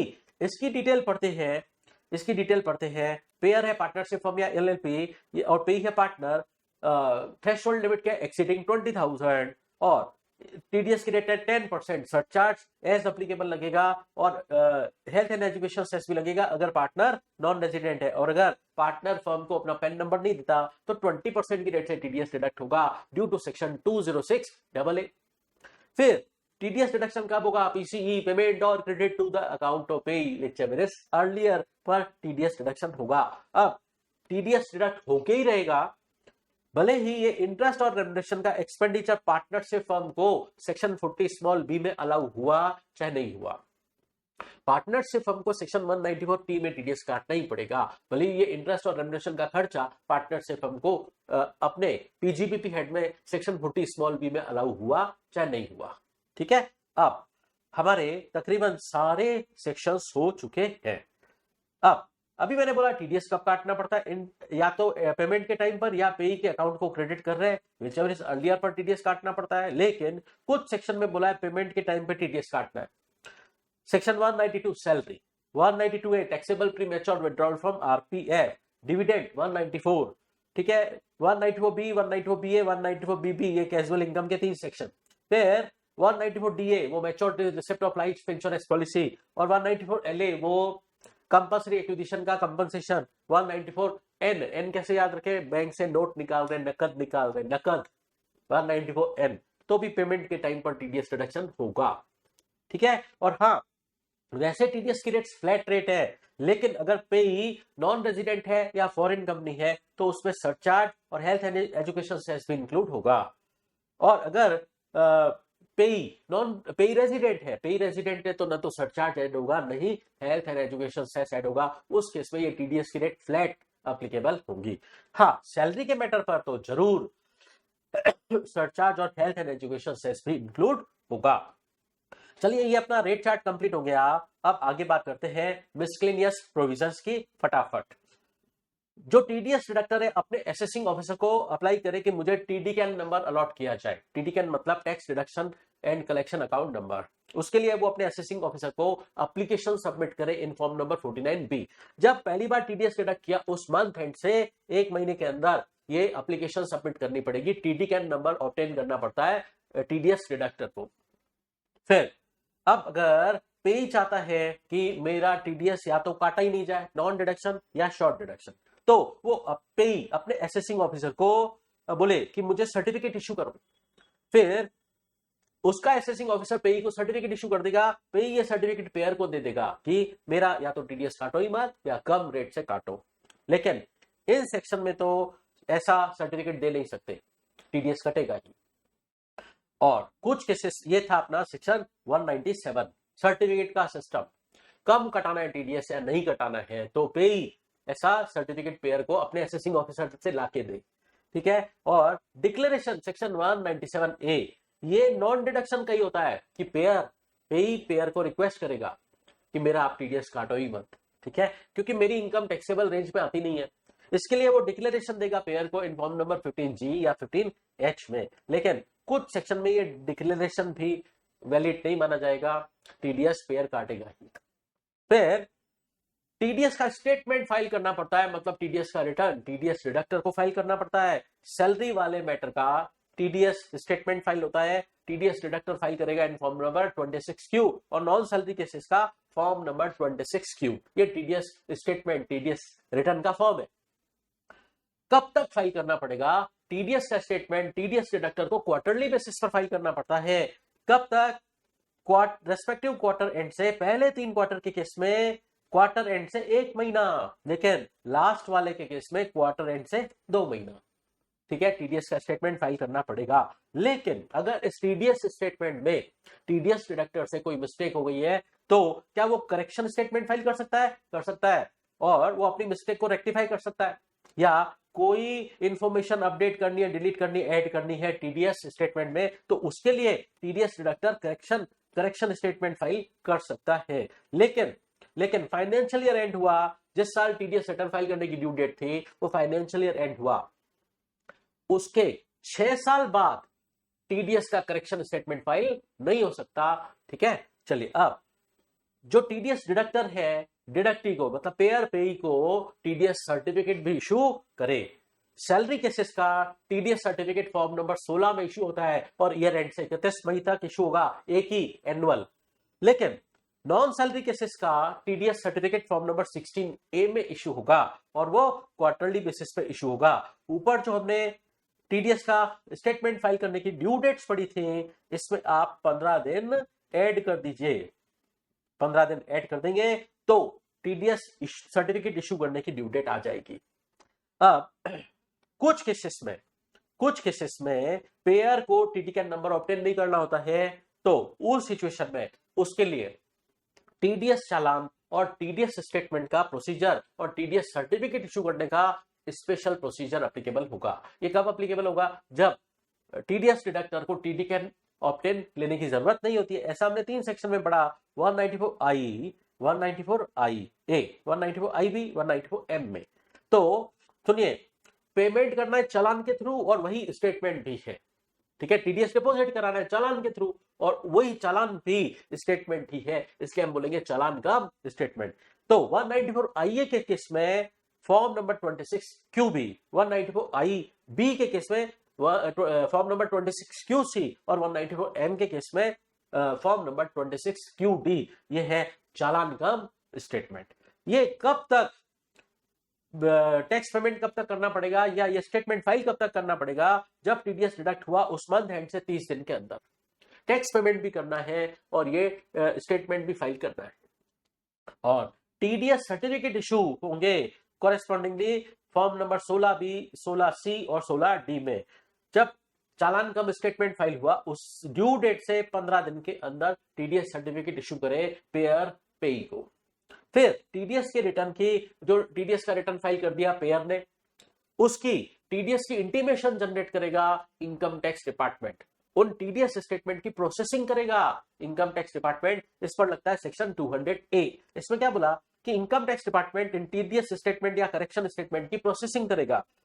उस प्रोसेसिंग करते वक्त वो टीडीएस का अमाउंट कंप्यूट करेगा आफ्टर मेकिंग फॉलोइंग एडजस्टमेंट। अगर उस टीडीएस स्टेटमेंट के अंदर कोई अर्थमेटिकल मिस्टेक हो गई है तो वो इनकम टैक्स डिपार्टमेंट ठीक कर देगा, ठीक है। उसके लिए वो एडजस्टमेंट कर सकता है। या उस टीडीएस स्टेटमेंट के अंदर कोई इंफॉर्मेशन है वो इनकरेक्ट है, वो इनकरेक्ट क्लेम है, गलत है। इनकरेक्ट क्लेम किसको बोलेंगे? एक एंट्री दूसरी एंट्री से कई बार मैच होनी चाहिए, मैच नहीं हो रही है, इनकंसिस्टेंट है, या टीडीएस की रेट ही गलत रिपोर्ट कर दी तो वो इनकरेक्ट क्लेम माना जाएगा। तो इनकम टैक्स डिपार्टमेंट उसका एडजस्टमेंट कर देगा और रिटर्न की प्रोसेसिंग कर देगा। प्रोसेसिंग करके इंटीमेशन जनरेट करेगा, उसके अंदर वो पैसा मांग भी सकता है, रिफंड भी ड्यू हो सकता है, लेट फीस वगैरह सब मांग देगा इस इंटीमेशन में, और ये इंटीमेशन टीडीएस डिडक्टर को भेजी जाएगी। टीडीएस डिडक्टर को ये इंटीमेशन सेंड की जाएगी कब तक? जब वो टीडीएस स्टेटमेंट फाइल हुआ उस फाइनेंशियल ईयर एंड से 1 साल के अंदर इंटीमेशन इनकम टैक्स डिपार्टमेंट भेजेगा टीडीएस डिडक्टर को। फिर सेक्शन 196 बोलता है अगर पेई central government, state government, RBI या नोटिफाइड कॉर्पोरेशन है या एनपीएस ट्रस्ट है पेई, तो फिर टीडीएस डिडक्ट करना ही नहीं है। फिर सेक्शन 198 कहता है कि जो टीडीएस काटा गया है वो पेई की इनकम माना जाएगा। जैसे 1 लाख था कैजुअल इनकम, 30% टीडीएस काटा और पेई को 1 लाख में से 30,000 काट कर दिया 70,000, तो उसको 70,000 मिला, लेकिन उसकी इनकम 70,000 प्लस 30,000 मानी जाएगी। तो जो टीडीएस काटा है वो पेई की इनकम है। मतलब पेई की इनकम हम ग्रॉस अप करके, मैंने अदर सोर्सेस सेट में भी बताया था, ग्रॉस अप करके रिपोर्ट करनी पड़ती है, ठीक है। बट हाँ, सेक्शन 194N एक्सेप्शन है, उसमें जो कैश विड्रॉल पर टीडीएस कटा है वो उस अकाउंट होल्डर का इनकम नहीं माना जाएगा। फिर टीडीएस की क्रेडिट किसको मिलेगी? पेई को मिलेगी, ठीक है। और किस ईयर में मिलेगी? जिस ईयर में पेई ने ये रेलेवेंट इनकम टैक्सेबल बताई है अपने आईटीआर में। और क्रेडिट कब मिलेगी? इधर TDS deductor TDS statement file करेगा और इधर पेई अपना आईटीआर फाइल करेगा और आईटीआर के अंदर इंफॉर्मेशन देगा। तो डिडक्टर ने टीडीएस स्टेटमेंट फाइल किया, इंफॉर्मेशन दे दी, और वो इंफॉर्मेशन मैच होनी चाहिए पेई के आईटीआर से। तो जब मैच हो जाएगी तब उसकी क्रेडिट पेई को मिलेगी।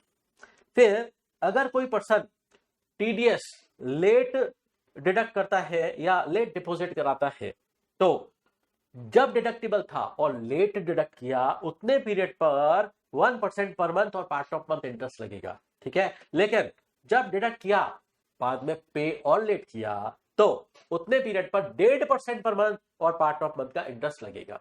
ये है सेक्शन 201 सब सेक्शन 1A।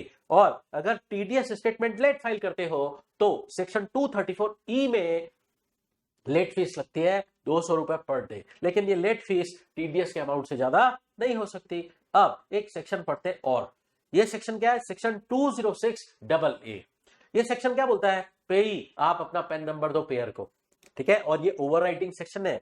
इसमें क्या बोला गया, पेई आप अपना पेन नंबर पेयर को दो और दोनों के बीच में जो भी कॉरेस्पॉन्डेंस होता है, बिल बनते हैं, वाउचर बनते हैं, डॉक्यूमेंट बनते हैं, उन सब में पेई अपना पेन नंबर मेंशन करे, ठीक है। अगर पेई अपना पेन नंबर पेयर को नहीं देता तो पेयर उसका टीडीएस काटेगा प्रेस्क्राइब रेट और 20% विच इज हायर। लेकिन अगर 194Q का मामला है तो प्रेस्क्राइब रेट और 5% विच एवर इज हायर से टीडीएस काटा जाएगा। हमने बात की थी कि पेई अगर शॉर्ट डिडक्शन या नॉन डिडक्शन करवाना चाहता है पेयर से, तो वो अपने असेसिंग ऑफिसर से सर्टिफिकेट लेकर आए सेक्शन 197 में, ठीक है। तो उसके लिए वो एप्लीकेशन फाइल कर रहा है अपने असेसिंग ऑफिसर को। एप्लीकेशन के अंदर अगर उसने पैन नंबर नहीं लिखा पेई ने अपना, तो ऐसी एप्लीकेशन इनवैलिड मानी जाएगी और असेसिंग ऑफिसर ऐसा सेक्शन 197 में सर्टिफिकेट इशू नहीं करेगा। फिर हमने डिक्लेरेशन की बात करी थी कि पेई पेयर को डिक्लेरेशन दे सकता है कि मेरा टीडीएस काटो ही मत, लेकिन उस डिक्लेरेशन के अंदर अगर पेई अपना पैन नंबर मेंशन नहीं करता है तो पेयर ऐसे डिक्लेरेशन को इनवैलिड मानेगा, ठीक है, और टीडीएस डिडक्शन करेगा, ठीक है। अब एक बात और समझते हैं, अगर पेई ने जो पैन नंबर दिया इनवैलिड है या वो पेई से बिलोंग ही नहीं करता है तो पेयर क्या मानेगा कि पेई ने कोई पैन नंबर दिया ही नहीं है और अकॉर्डिंगली ये सेक्शन अप्लीकेबल हो जाएगा। मतलब प्रेस्क्राइब रेट और 20% विच एवर इज हायर से टीडीएस काटा जाएगा, ठीक है। तो इसके साथ ही कंप्लीट हुआ आपका टीडीएस चैप्टर का रिवीजन।